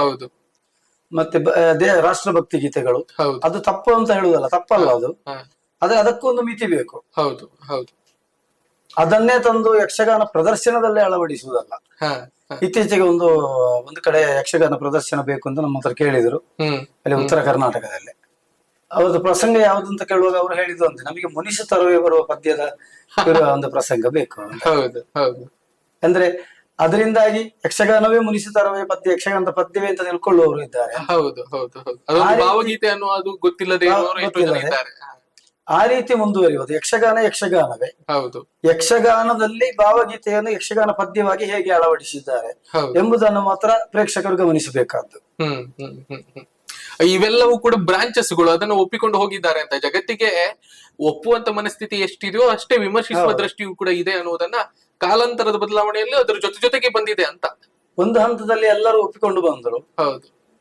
ಅದರ ನಂತರದ ಬೆಳವಣಿಗೆ ಜಾಸ್ತಿ ಆಗ್ತಾ ಬಂದಾಗ ಒಂದು ಹಂತದ ಪ್ರೇಕ್ಷಕರು ಅದನ್ನು ತಿರಸ್ಕರಿಸಲಿಕ್ಕೆ ಶುರು ಮಾಡಿದರು. ಹೌದು ಹೌದು. ವಿಮರ್ಶೆಗಳು ತುಂಬಾ ಬರ್ತಾವಂತು. ಅಂತೂ ಅದು ತಪ್ಪಲ್ಲ. ಈಗ ಉದಾಹರಣೆ, ಒಂದು ಗಾನ ವೈಭವ ಮಾಡುವಾಗ ಅದು ಯಕ್ಷಗಾನೀಯವಾಗಿ ಇರಬೇಕು. ಹೌದು. ಅಲ್ಲಿ ಗಾನ ವೈಭವ ನಿರೂಪಕರಿಗೂ ತುಂಬಾ ಜವಾಬ್ದಾರಿಗೆ ಇದೆ. ಆ ಕವಿ ಪರಿಚಯ, ಕಾವ್ಯದ ಪರಿಚಯ, ಅದರ ಛಂದಸ್ಸಿನ ವಿವರಣೆ, ನಿಜ, ಆ ಮಟ್ಟಿನ ವಿವರಣೆ, ಆ ಪ್ರಸಂಗದ ಯಾವ ಭಾಗದಲ್ಲಿ ಬಂತು ಅಷ್ಟನ್ನು ನಿರೂಪಕರು ವಿವರಿಸಿದಾಗ ಮಾತ್ರವೇ ಅದನ್ನು ಈಗ ಉದಾಹರಣೆ ಕೇದಾರಗಳು ಅಷ್ಟತಾಳ, ಭೈರವಿ ಜಂಪೆ ತಾಳ. ಭೈರವಿ ಎಂಬುದು ಅಲ್ಲಿ ರಾಗಕ್ಕೆ ಮಾತ್ರ ಹೆಸರಲ್ಲ, ಭೈರವಿ ಜಂಪೆ ಎಂಬುದು ಛಂದಸ್ಸು, ಮಟ್ಟು. ಆ ಮಟ್ಟಿನ ಪದ್ಯವನ್ನು ಯಕ್ಷಗಾನದಲ್ಲಿ ಹೇಗೆ ಹೇಳುವುದಲ್ಲಿ ಭೈರವಿ ರಾಗವೇ ಆಗ್ಬೇಕಂತ ಇಲ್ಲ. ಹೌದು ಹೌದು. ಅದನ್ನು ಪರಿಚಯ ಮೂಲ ನಿರೂಪಕರು ಮಾಡಿ ಮುಂದೆ ಹೋದಲ್ಲಿ ಈ ಗಾನ ವೈಭವಗಳು ಸೂಕ್ತ, ಯಕ್ಷಗಾನದ ಭಾಗವತಿಯ ಪರಿಚಯವೂ ಆಗ್ತದೆ, ಪ್ರಸಂಗವನ್ನು ಕೂಡ ಕೊಟ್ಟ ಹಾಗೆಯೂ ಕೂಡ ಕೊಟ್ಟ ಹಾಗೆ ಆಗ್ತದೆ. ಅದರ ಕುರಿತಾಗಿ ನಾವು ಸಿರಿಬಾಗಿಲು ವೆಂಕಪಯ್ಯ ಸಾಂಸ್ಕೃತಿಕ ಪ್ರತಿಷ್ಠಾನ ಅಂತ ಇದೆ. ಆ ಸಂಸ್ಥೆ ವತಿಯಿಂದ ಶ್ರೀಧರ್ DS ಅವರ ನಿರ್ದೇಶನದಲ್ಲಿ ಯಕ್ಷ ಕಾವ್ಯಾಂತರಂಗ ಅಂತ ಒಂದು ಕಾರ್ಯಕ್ರಮ ತುಂಬಾ ಮಾಡಿದೆವು. ಹೌದು ಹೌದು. ಕವಿ ಕಾವ್ಯ ಛಂದಸ್ಸುಗಳು ಎಲ್ಲ ಪರಿಚಯದೊಂದಿಗೆ ಆ ಪದ್ಯವನ್ನು ಹೇಗೆ ಪ್ರಸ್ತುತಪಡಿಸುವುದು ಯಕ್ಷಗಾನೀಯವಾಗಿ ಎಂಬ ಅದಕ್ಕೆ ಒಳ್ಳೆ ಬೇಡಿಕೆಗಳು ಬಂತು. ನಮಗೆ ಒಂದು ಮುಂದುವರಿಸಲಿಕ್ಕೆ ಆಗ್ಲಿಲ್ಲ, ನಮ್ಮ ಯೋಜನೆ ಹಾಲು ಹೋಯ್ತ ಕಾರಣ. ಈ ರೀತಿಯಾಗಿ ಮೌಲ್ಯಯುತ ಚಿಂತನೆಯನ್ನು ಮಾಡಿದಾಗ ಮಾತ್ರವೇ ಜನ ಒಪ್ತಾರೆ, ಜನ ಒಪ್ಪಬಹುದು, ಮುಂದಿನ ದಿನಗಳಲ್ಲಿ ಒಪ್ಪಬಹುದು. ವಿಪರೀತಕ್ಕೆ ಹೋದಾಗ ಅದನ್ನು ತಿರಸ್ಕರಿಸ್ತಾರೆ ಎಂಬುದು ಪ್ರಕೃತ ಈಗಿನ ವಿದ್ಯಮಾನಗಳೇ ಕೆಲವು ಸಾಕ್ಷಿ. ಖಂಡಿತ ಖಂಡಿತ. ನನ್ನ ಹಿಂದಿನ ಪ್ರಶ್ನೆಗೆ ಪೂರಕವಾಗಿ ನಾನು ಮುಂದುವರಿಸುವುದಾದ್ರೆ, ಈ ಎಲ್ಲ ಬೆಳವಣಿಗೆಗಳಿದೆಯಲ್ಲ, ಒಂದು ಹರಕೆ ಆಟಗಳು ಅಂತ ಹೇಳಿದ ತಕ್ಷಣ ಒಂದು ಭಕ್ತಿ ಅದು ನಿರ್ವಿವಾದವಾಗಿತ್ತು ಅನ್ನುವಂತಹ ಒಂದೆಲ್ಲವೂ ಅಭಿಪ್ರಾಯ ಇದೆ. ಸೊ ಅದು ವಿಶೇಷ ಒಂದು ಆಯೋಜನೆಯ ಸಂದರ್ಭದಲ್ಲಿ ಪ್ರಸಂಗಗಳು ಅಧಿಕ ಪ್ರಸಂಗ ಆದಾಗ ಚರ್ಚೆಗೆ ಒಳಪಡ್ತು ಅಂತ ಅಲ್ವಾ? ಹೌದು. ಆಯೋಜಕರಿಗೆ ಹೆಚ್ಚು ಆ ಬಗ್ಗೆ ಮಾಹಿತಿಗಳು ಇರುವುದಿಲ್ಲ. ಒಂದು ಈಗ ಉದಾಹರಣೆ, ಒಂದು ಪ್ರಸಂಗ ಸಂಯೋಜಕರಿಗೆ ಆವತ್ತಿನ ಪ್ರದರ್ಶನದ, ಈಗ ಹರಿಕೆ ಆಟ ಆಡುವವರಾಗ್ಲಿ ಸಂಯೋಜಕರಾಗ್ಲಿ, ಪ್ರಸಂಗದ ಹೆಚ್ಚಿನ ಮಾಹಿತಿಗಳಿರುವುದಿಲ್ಲ. ಆ ಪ್ರಸಂಗದ ಜವಾಬ್ದಾರಿಕೆಯನ್ನು ಮೇಳದ ಭಾಗವತರು ನಿರ್ವಹಿಸಬೇಕಾದ ಅವರ ಕರ್ತವ್ಯ. ಆ ಪ್ರಸಂಗಕ್ಕೆ ಯಾವ ರೀತಿ ನಮಗೆ ಹಿಂದಿನವರು ಒಂದು ಚೌಕಟ್ಟು ಒದಗಿಸಿದ್ದಾರೆ, ಪ್ರಸಂಗದ ನಡೆ ಹೇಗೆ, ಆ ನಡೆಯನ್ನು ಸಂಪೂರ್ಣ ಅಧ್ಯಯನ ಭಾಗವತರಲ್ಲಿ ಇರಬೇಕಾಗುತ್ತೆ. ಆ ಅವರ ಪ್ರಸಂಗದ ನಡೆಯನ್ನು ಅಷ್ಟು ಕಲಾವಿದರಿಗೆ ಅವರು ಹೇಳ್ಬೇಕಾದ್ದು. ಅದಕ್ಕೆ ನಿರ್ದೇಶಕ ಅಂತ ನಿರ್ದೇಶಕ, ಭಾಗವತನೇ ನಿರ್ದೇಶಕ ಎಂಬುದು ಹೌದು ಹಿಂದಿನ ಕಾಲದಿಂದ ಬಂದ ರೂಢಿ ಅದು. ಅಂತ ನಿರ್ದೇಶಕರ ಕೊರತೆ ಕಾಡ್ತಾ ಉಂಟು ಈಗ ಯಕ್ಷಗಾನದಲ್ಲಿ. ಪ್ರತಿಯೊಬ್ಬರಿಗೂ ಸರಿಯಾದ ನಿರ್ದೇಶನ ಇದ್ದಲ್ಲಿ ಯಾವುದೇ ಪ್ರದರ್ಶನವನ್ನು ವೈಭವೀಕರಿಸಬಹುದು. ಹೌದು, ನೀವೇ ಹೇಳ್ತಾ ಇದ್ದೀರಿ ಭಾಗವತ ನಿರ್ದೇಶಕನ ಸ್ಥಾನವನ್ನ ಕಳೆದುಕೊಳ್ಳುತ್ತಿದ್ದಾನೆ ಅನ್ನುವಂತಹ ಒಂದು ಅಭಿಪ್ರಾಯ ಅಭಿಮಾನಿಗಳಲ್ಲೂ ಕೂಡ ಇದೆ ಅನ್ನುವಂಥದ್ದು. ಅಂದ್ರೆ ಇದಕ್ಕೆ ಒಬ್ಬ ಹೊಸ ಭಾಗವತ ರಂಗದ ಮೇಲೆ ಕೂತ್ಕೊಳ್ತಾ ಇದ್ದಾನೆ ಅಂತ ಹೇಳಿದ್ರೆ ಅವನ ಹಿಂದಿನ ಭಾಗವತ ಅಥವಾ ಗುರು ಹೇಳಿಕೊಟ್ಟಿಲ್ಲ ಅನ್ನುವಂಥದ್ದು ಕೂಡ ಹೌದಲ್ವಾ? ಗುರುಗಳು ಮೂಲ ಪಾಠವನ್ನು ಮಾತ್ರ ಪ್ರತಿಯೊಬ್ಬರಿಗೆ ಹೇಳುವಂತದ್ದು. ಈಗ ಒಂದು ಚೌಕಟ್ಟು ಎಷ್ಟು ಅಷ್ಟನ್ನು ಮಾತ್ರ ಅವರು ಹೇಳಿಕೊಡ್ತಾರೆ. ಫೌಂಡೇಶನ್ ಹಾಕಿ ಕೊಟ್ಟಲ್ಲಿ ಬೆಳವಣಿಗೆ ಅವನ ಕೆಪಾಸಿಟಿ ಕಲಾವಿದನ. ಅದಕ್ಕೆ ಹೇಳುದು ಹಿಂದಿನ ಕಾಲದಲ್ಲಿ ನಮ್ಮ ತೆಂಕುತಿಟ್ಟಲ್ಲಿ ಆದ್ರೆ ಭಾಗವತಿಗೆ ಪ್ರವೇಶಿಸುವ ಪ್ರಧಾನವಾಗಿ ಆರಂಭದಲ್ಲಿ ಸಂಗೀತವನ್ನು ಮಾಡಬೇಕು, ಪೂರ್ವ ರಂಗಗಳು. ಆಮೇಲೆ ಬೆಳಗ್ಗಿನವರೆಗೆ ಚಕ್ರತಾಳವನ್ನು ಬಾರಿಸ್ತಾ ಇರಬೇಕು ಚಂಡೆಯವರ ಪಕ್ಕದಲ್ಲಿ. ಅದು ಯಾಕೆ ಅಂದ್ರೆ ಸಂಪೂರ್ಣ ಪ್ರಸಂಗದ ಮಾಹಿತಿ ಅವನಿಗೆ ಸಿಗ್ಲಿಕ್ಕೆ ಲಭ್ಯ ಆಗುತ್ತೆ. ಪದ್ಯ ಹೇಳುವ ಕ್ರಮ ಪೂರ್ವ ರಂಗದಲ್ಲಿದೆ, ಪ್ರಸಂಗ ಮಾಹಿತಿ ಈ ಚಕ್ರತಾಳದಿಂದ ಬರಬೇಕು. ಹೌದು, ಪ್ರಸಂಗ ನಡೆ ಹೇಗೆ ಹೋಗ್ತದೆ. ಈಗ ಒಂದು 3 ಗಂಟೆ ಪ್ರಸಂಗ ಆದ್ರೆ, ಪ್ರದರ್ಶನ ಆದ್ರೆ, ಅಥವಾ ಬೆಳಗ್ಗಿನವರೆಗೆ ಪ್ರದರ್ಶನ ಆದ್ರೆ, ಒಂದು ಸಣ್ಣ ಕತೆ ಕೊಟ್ಟು ಬೆಳಿಗ್ಗಿನವರೆಗೆ ಆಟ ಆಡಬೇಕು ಅಂತ ಹೇಳ್ತಾರೆ. ಅಂತ ಸಂದರ್ಭದಲ್ಲಿ ಹೇಗೆ ಬೆಳಿಗ್ಗೆವರೆಗೆ ಮಾಡೋದು, ಕೆಪಾಸಿಟಿ ಭಾಗವತರ ಕೈಯಲ್ಲಿ ಇರುವಂತದ್ದು. ಅಲ್ಲ, ನಿಧಾನ ಗತಿಯಲ್ಲಿ ಆ ಪದ್ಯವನ್ನು ತಕೊಂಡು ಅದೇ ಲಯಕ್ಕೆ ಅವರ ಅರ್ಥ ಬರಬೇಕು ಪಾತ್ರಧಾರಿಗಳ. ಭಾಗವತ ಯಾಕೆ ನಿಧಾನ ಹೇಳಿದ ಎಂಬ ಗಮನ ಅವರಿಗೆ ಇರಬೇಕು. ಅದಕ್ಕೆ 4 ಲಯಗಳನ್ನು ಉಪಯೋಗಿಸ್ತಿದ್ದೇವೆ. 12 ಗಂಟೆವರೆಗೆ ಒಂದು ಲಯ, 2 ಗಂಟೆವರೆಗೆ ಒಂದು ಲಯ, 4 ಗಂಟೆವರೆಗೆ ಒಂದು ಲಯ, ಬೆಳಗಿನ ಜಾವ, 4ನೇ ಕಾಲ ಬೆಳಗಿನ ಜಾವ. ಆ ವೇಗದ ಮಿತಿಯನ್ನು ಅನುಸರಿಸ್ತಾ ಹೋದ್ರೆ ಆ ಪ್ರೇಕ್ಷಕರನ್ನು ಕೂತ್ಕೊಳಿಸ್ತಾರೆ ಅಂತ. ಈಗ 12 ಗಂಟೆವರೆಗೆ ಸ್ವಲ್ಪ ಜನ ಆಚೀಚೆಲ್ಲ ಓಡಾಡ್ತಾ ಇರ್ತಾರೆ, ಒಂದು ಕೂತ್ಕೊಳ್ಳುವ ವ್ಯವಸ್ಥೆಗಳು ಅದು ಇದು ನಿಧಾನಗತಿ ಇರ್ತಾರೆ, ಸ್ವಲ್ಪ ಸ್ವಲ್ಪ ಆಸ್ವಾದಿಸ್ತಾರೆ. ಮತ್ತೆ ಸ್ವಲ್ಪ ರಂಜನೀಯ ರೀತಿಯಲ್ಲಿ ಬರ್ತದೆ 2 ಗಂಟೆವರೆಗೆ. ಸ್ವಲ್ಪ ನೋಡುಗರಿಗೆ ಅದೊಂದು ಮತ್ತೊಂದು ಆಸಕ್ತಿ. 2 ಗಂಟೆಯಿಂದ ಸ್ವಲ್ಪ ಅಲ್ಲಿ ನಿದ್ರೆ ತಗೋಲಿಕ್ಕೆ ಶುರುವಾಗ್ತದೆ. ಅಂತ ಸಂದರ್ಭದಲ್ಲಿ ಜನರನ್ನ ಹಿಡಿದಿಟ್ಲಿಕ್ಕೊಳ್ಳಿಕ್ಕಾಗಿ ವೇಗ ಹೆಚ್ಚಿಸ್ತಾ ಹೋಗ್ತೇವೆ. ಅವ ನಿದ್ರೆ ಬಿಟ್ಟು ಬೆಳಗಿನವರೆಗೆ ಕೂತ್ಕೊಳ್ತಾರೆ. ಇಂಥ ಪ್ರೌಢಿಮೆ, ಇಂಥ ಚಾಕಚಕ್ಯತೆ ಭಾಗವತರಲ್ಲಿ ಬೇಕಾದ್ದು. ಅದಕ್ಕೆ ಹಿಂದಿನ ಕಾಲದಲ್ಲಿ ಒಬ್ಬರೇ ಭಾಗವತರು ಇದ್ದರು ನೋಡಿ. ಈಗ ಅಂದ್ರೆ ಒಂದೊಂದು ಮೇಳದಲ್ಲಿ 2-2, 3-3 ಭಾಗವತರುಗಳು. ಹೌದು ಹೌದು. ಅವಾಗ ಕಾಲಗತಿಯನ್ನು ಅನುಸರಿಸಲಿಕ್ಕೆ ಆಗೋದಿಲ್ಲ. ಮತ್ತೆ ಇಂದಿಗೆ ಕುಣಿತಕ್ಕೂ ಅಷ್ಟೇ ಪ್ರಧಾನವಾಗಿ ವೇಗವನ್ನೇ ಅನುಸರಿಸ್ತಾರೆ ಎಲ್ಲರೂ. ಅಂದ್ರೆ ಇಂದಿನ ಯುಗವೇ ವೇಗದ ಯುಗ ಆಗಿದೆ. ಎಲ್ಲವೂ ನಮಗೆ ಇಲ್ಲಿಂದ ಕುಂದಾಪುರ ಮಂಗಳೂರು ಮುಟ್ಟಬೇಕಿದ್ರೆ 1 ಗಂಟೆಯಲ್ಲಿ ಮುಟ್ಟಿದ್ರು ಒಳ್ಳೆಯದು ಎಂಬ ಭಾವನೆ ಇರ್ತದೆ. ಎಷ್ಟು ಬೇಗ ಅಷ್ಟು ಬೇಗ ಹೋಗುವ ಎಂಬ ಭಾವನೆ ಇರ್ತದೆ. ಆ ರೀತಿ ವೇಗಗಳೇ ಅದಕ್ಕೆ ಆಗಿದೆ. ಮತ್ತೆ ಭಾಗವತರುಗಳಲ್ಲಿ ಆಗಿ ಹಿಂದಿನ ಕಾಲದಲ್ಲಿ ರಾಗಗಳ ಅಳವಡಿಕೆ ಕೂಡ 12 ಗಂಟೆವರೆಗೆ ಯಾವ ರಾಗ ಹಾಕಬಹುದು, 2 ಗಂಟೆವರೆಗೆ ಯಾವ್ದು ಹಾಕಬಹುದು ಅಂತ ನಿರ್ದಿಷ್ಟವಾದ ನಮಗೆ ಸಲಹೆಗಳಿತ್ತು, ಹ್ಮ್ ಮಾರ್ಗದರ್ಶನ ಇತ್ತು ಹಿರಿಯರಿಂದ. ಹ್ಮ್ ಹ್ಮ್ ಹ್ಮ್ ಅದನ್ನೇ ಅನುಸರಿಸಬೇಕು. ಹ್ಮ್ ಈಗ ಉದಾಹರಣೆ ಬೆಳಿಗ್ಗಿನ ಜಾವದಲ್ಲಿ ಮೋಹನ ರಾಗ, ಮಧ್ಯಮಾವತಿಗಳು ಇಂಥದೆಲ್ಲ ಬಂದಾಗ ಹ್ಮ್ ಆ ನಿದ್ರೆ ಜಂಪಿನಲ್ಲಿರುವವರಿಗೆ ಒಂದು ಏನೋ ಒಂದು ಕೇಳಬೇಕು ಆನಂದ, ಅಂತ. ಹಾ ಹಾ ಹಾ ಆ ನಿದ್ರೆಯಲ್ಲೂ ಕೂಡ ಅದನ್ನು ಆಸ್ವಾದಿಸುವ ಒಂದು ಆನಂದ ಇತ್ತು ಅಂದಿನ ಕಾಲದಲ್ಲಿ. ಹಾ ಅಂತ ಅನುಭವಗಳು ಬೆಳಗಿನವರೆಗಿನ ಪ್ರದರ್ಶನದಲ್ಲಿ ತುಂಬಾ ಹ್ಮ್ ಹ್ಮ್ ಹ್ಮ್ ಅನುಭವಿಸಿ ಆಡಿದವರು ರಂಗದಲ್ಲಿ. ಅಂದ್ರೆ ಈಗ ಭಾಗವತನಲ್ಲಿ ಕೇಳುವಂತಹ ಮನಸ್ಥಿತಿಯಲ್ಲಿ ಕಲಾವಿದರು ಇಲ್ಲ ಅಂತ. ಅಂದ್ರೆ ಮೊದಲೆಲ್ಲ ನೀವು ಆರಂಭ ಕಾಲಘಟ್ಟದಲ್ಲಿ ಇದ್ದಾಗ, ಈಗ ನೀವು ಹಿರಿಯರಿದ್ದೀರಿ, ಮತ್ತೆ ನಿಮ್ಮ ಹಿರಿಯ ತಲೆಮಾರಿನ ಯಕ್ಷಗಾನ ಭಾಗವತರು ಅವರೆಲ್ಲರೂ ಕೂಡ, ಕಲಾವಿದರೆಲ್ಲರೂ ಕೂಡ ಭಾಗವತನನ್ನ ಸಂಪರ್ಕಿಸಿ ಪ್ರಸಂಗದ ನಡೆಗಳ ಬಗ್ಗೆ ತಿಳಿದುಕೊಳ್ತಾ ಇದ್ರು, ಪ್ರಸಂಗದ ಬಗ್ಗೆ ಮಾಹಿತಿಯನ್ನು ಪಡೆದುಕೊಳ್ತಿದ್ರು. ಆದ್ರೆ ಈಗ ಹಾಗಿಲ್ಲ. ಭಾಗವತನಿಗೆ ಹಿರಿಯ ಕಲಾವಿದರು ಹೇಳಿಕೊಡುವಂತ ಪರಿಸ್ಥಿತಿ ಬಂದಿದೆ ಅಂತ. ಈಗ ಉದಾಹರಣೆ ಮೇಳದ ಹೊರತಾದ ಕೆಲವು ಪ್ರದರ್ಶನಗಳು, ಉದಾಹರಣೆ ಒಂದು ಕುಂದಾಪುರದ ಒಂದು ಯಕ್ಷಗಾನ ಪ್ರದರ್ಶನ ಏರ್ಪಡಿಸಿದ್ದಾರೆ ತೆಂಕುದಟ್ಟಿದ್ದು. ಅಲ್ಲಿಗೆ 6-8 ಗಂಟೆಗೆ ಆಟ ಸ್ಟಾರ್ಟ್ ಅಂತ ಆದ್ರೆ ಅಲ್ಲಿ ಕಲಾವಿದರಂತೂ 6:30-7 ಗಂಟೆ ಒಳಗೆ ತಲುಪಿರಲೇಬೇಕು. ಆ ಭಾಗವತನು 7 ಗಂಟೆ 6:30ಗೆ ಅಲ್ಲಿ ಇರ್ಬೇಕು. ಹೌದು. ಇದ್ದಲ್ಲಿ ಕಲಾವಿದರಿಗೆ ಹೇಳಲಿಕ್ಕೆ ಆಗ್ತದೆ, ಕಲಾವಿದರು ಕೇಳ್ತಾರೆ. ಈಗ ಏನಾಗಿದೆ ಅಂದ್ರೆ ನಮಗೆ 3-4 ಪ್ರೋಗ್ರಾಮ್ಗಳು ದಿವಸದಲ್ಲಿ. ಇಲ್ಲಿ ಬರುವುದು 8 ಗಂಟೆಗೆ ಶುರು ಆದ್ರೆ 8 ಕಾಲಕ್ಕೆ ಬರುವಂತದ್ದು. ಮತ್ತಿನ ಭಾಗವತರು 9 ಗಂಟೆ ಕೂತ್ಕೊಳ್ಳುವಾಗ ಆ ಟೈಮಿಗೆ ಬರುವಂತದ್ದು. ಕೇಳುವಷ್ಟು ಸಮಯ ಯಾರಿಗಿಲ್ಲ. ಭಾಗವತರ ಹತ್ರ ಕೇಳಿದ್ರೆ ಭಾಗವತರು ಇರುವುದಿಲ್ಲ.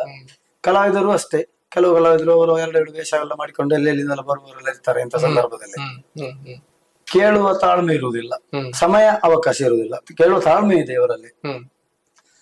ಈಗ ಒಂದೇ ಪ್ರೋಗ್ರಾಮ್ ಅನ್ನು ಒಪ್ಪಿಕೊಂಡು, ನಾನು ಹೇಳುದಾಗೆ ಒಂದು ಪ್ರೋಗ್ರಾಮ್ ಅನ್ನು ಒಪ್ಪಿಕೊಂಡು ಈಗ 8 ಗಂಟೆಗೆ ಆಟ ಶುರು ಆದ್ರೆ 6:30 ಎಲ್ಲರೂ ಅಲ್ಲಿ ಇದ್ದು ಪ್ರಸಂಗದ ಕುರಿತಾಗಿ ಎಲ್ಲರಲ್ಲೂ ಡಿಸ್ಕಸ್ ಆಗ್ಬೇಕು.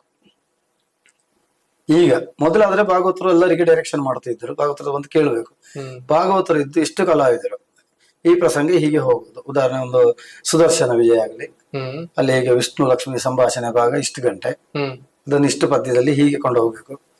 ಪ್ರತಿಯೊಂದು ನಿರ್ದೇಶನಗಳು ಅವರೊಳಗೆ ಇದ್ದಲ್ಲಿ ಭಾಗವತರು ನಿರ್ದೇಶನ ಕೊಟ್ಟು ಕೆಲವು ಒಳ್ಳೆಯ ಅನುಭವಗಳು ಕಲಾವಿದರಿಂದ ಪಡ್ಕೊಳ್ಬಹುದು, ಹಿರಿಯರಿಂದ ಕೊಡುಕೊಳ್ಳುವಿಕೆ. ಹೌದು, ಪಡ್ಕೊಂಡಲ್ಲಿ ಆ ಪ್ರದರ್ಶನವನ್ನು ಉತ್ತಮಪಡಿಸಬಹುದು. ನಾವೀಗ ಒಂದು ಗಾದೆ, ಕೆಸುವಿನ ಕಾಲಿಗೆ ದನವನ್ನು ಕಟ್ಟಿ ಬರ್ತದೆ ಅಂತ ಹೇಳಿ ಒಂದು ಗಾದೆ ಮಾತಿದ್ದಾರೆ. ಆ ರೀತಿ ಅರ್ಜೆಂಟ್ ಅಲ್ಲಿ ಇದ್ರೆ ಆಗೋ ಕೆಲಸ ಅಲ್ಲ, ಆಗುದಿಲ್ಲ ಅಂತ. ಹಾಗೆ ಹಾಗೆ ಮಾಡಿದಲ್ಲಿ ಆ ಯಕ್ಷಗಾನ ಸಂಯೋಜಕರಿಗೆ ಅವತ್ತಿನ ಪ್ರದರ್ಶನಕ್ಕೆ, ಕವಿ ಬರೆದ ಆ ಪ್ರಸಂಗಕ್ಕೆ ನಮ್ಮ ಕರ್ತವ್ಯ ದೃಷ್ಟಿಯಿಂದ ನ್ಯಾಯ ಒದಗಿಸಬಹುದು. ಖಂಡಿತ. ಭಗವತರೆ, ಬಹಳ ವಿಶೇಷವಾಗಿ ಈ ಎಲ್ಲ ಅಂದ್ರೆ ಕೆಲವು ಭಾಗವತರು ಈ ಪ್ರತಿಷ್ಠೆ ಮತ್ತು ಈ ಸಮಯ ಪಾಲನೆ, ನಿರ್ದೇಶಕ ಸ್ಥಾನಗಳನ್ನ ಕಳೆದುಕೊಳ್ತಿದ್ದಾರೆ ಅನ್ನುವಂತಹ ಅಭಿಪ್ರಾಯಗಳ ನಡುವೆ ನೀವು ಬಹಳ ವಿಶೇಷವಾಗಿ ಕಾಣ್ತಾ ಇದ್ದೀರಿ. ಅಂದ್ರೆ ನೀವು ನನ್ನ ಎದುರಿಗಿದ್ದೀರಿ ಅಂತ ಮುಖಸ್ತುತಿ ಮಾಡ್ತಾ ಇಲ್ಲ, ಅಭಿಮಾನಿಗಳ ಅಭಿಪ್ರಾಯವೂ ಕೂಡ ಅದೇ ಆಗಿದೆ. ರಂಗದ ಮೇಲೆ ರಾಮಕೃಷ್ಣ ಮಯ್ಯರು ಶಿಸ್ತು ಸೂಚಕವಾದಂತಹ ಭಾಗವತರು, ಶಿಸ್ತನ್ನ ಸೂಚಿಸುವಂತಹ ಭಾಗವತರು ಅನ್ನುವಂತಹ ಅಭಿಪ್ರಾಯವನ್ನ ಹೊಂದಿದ್ದಾರೆ ಅಂತ. ಸೊ ಈ ಬಗ್ಗೆ ನಿಮ್ಗೆ ಏನ್ ಅನ್ಸುತ್ತೆ ಅಂತ? ರಂಗದ ಪ್ರಸಂಗಗಳ ನಡೆ ಇರ್ಲಿ, ರಂಗದ ನಡೆಗಳಿರ್ಲಿ, ಎಲ್ಲವನ್ನ ನೀವು ನಿರ್ದೇಶಿಸ್ತೀರಿ ಅಂತ. ರಂಗದಲ್ಲಿ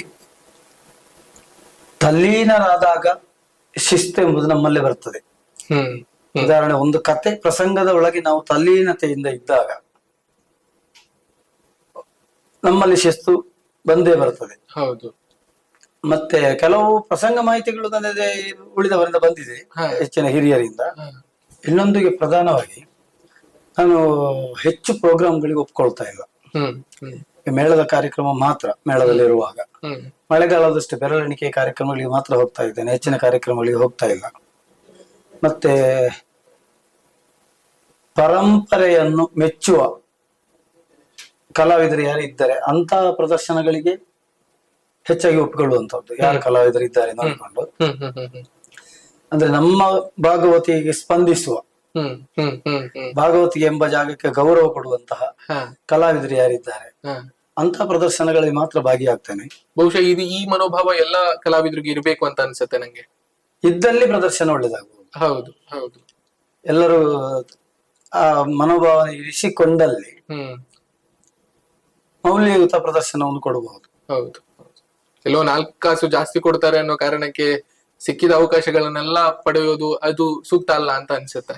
ಸಂಪಾದನೆಯ ದೃಷ್ಟಿಕೋನ ಎಲ್ಲರಿಗೂ ಬೇಕು. ಹೌದು, ನಮ್ಮ ಜೀವನಕ್ಕೆ ಸಂಪಾದನೆ ಖಂಡಿತ ಬೇಕೇ ಬೇಕು. ಹಾಗೆಂತ ನಮ್ಮ ಕರ್ತವ್ಯದ ಬಗ್ಗೆ ಗಮನ ಬೇಕು. ಹೌದು ಕರ್ತವ್ಯಕ್ಕೆ ಚ್ಯುತಿ ಬಾರಬಾರದು. ಹೌದು.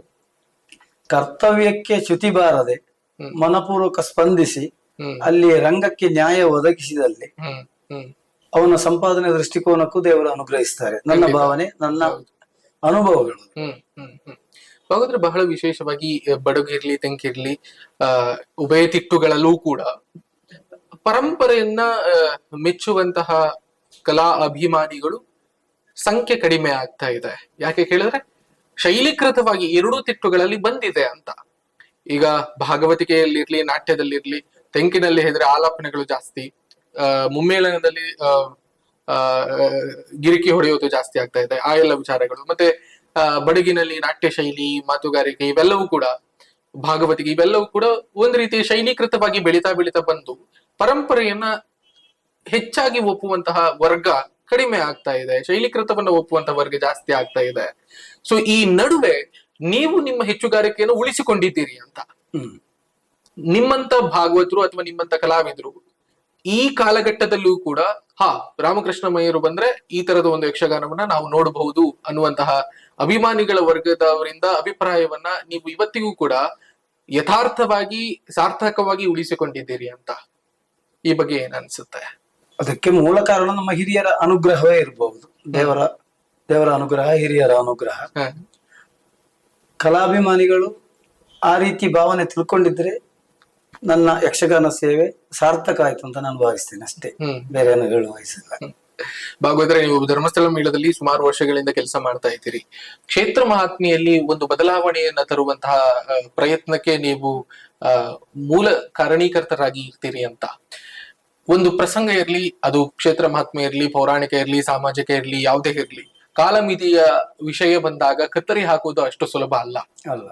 ಸೊ ಈ ಸವಾಲನ್ನ ನೀವು ಎದುರಿಸಿದಂತಹ ಪರಿ ಹೇಗಿತ್ತು ಅಂತ? ಈಗ 7-8 ವರ್ಷಗಳ ಹಿಂದೆ ಧರ್ಮಸ್ಥಳ ಮೇಳ ಕಾಲಮಿತಿ, ಸಂಪೂರ್ಣ ಕಾಲಮಿತಿ ಆಯಿತು. ಆ ಸಂದರ್ಭದಲ್ಲಿ ಪೂಜ್ಯ ಕಾವಂದರು ಎಲ್ಲ ಕಲಾವಿದರನ್ನು, ಹಿರಿಯರನ್ನೆಲ್ಲ ಕರೆದು ಒಂದು ಸಮಾಲೋಚನಾ ಸಭೆ ನಡೆಸಿದ್ರು.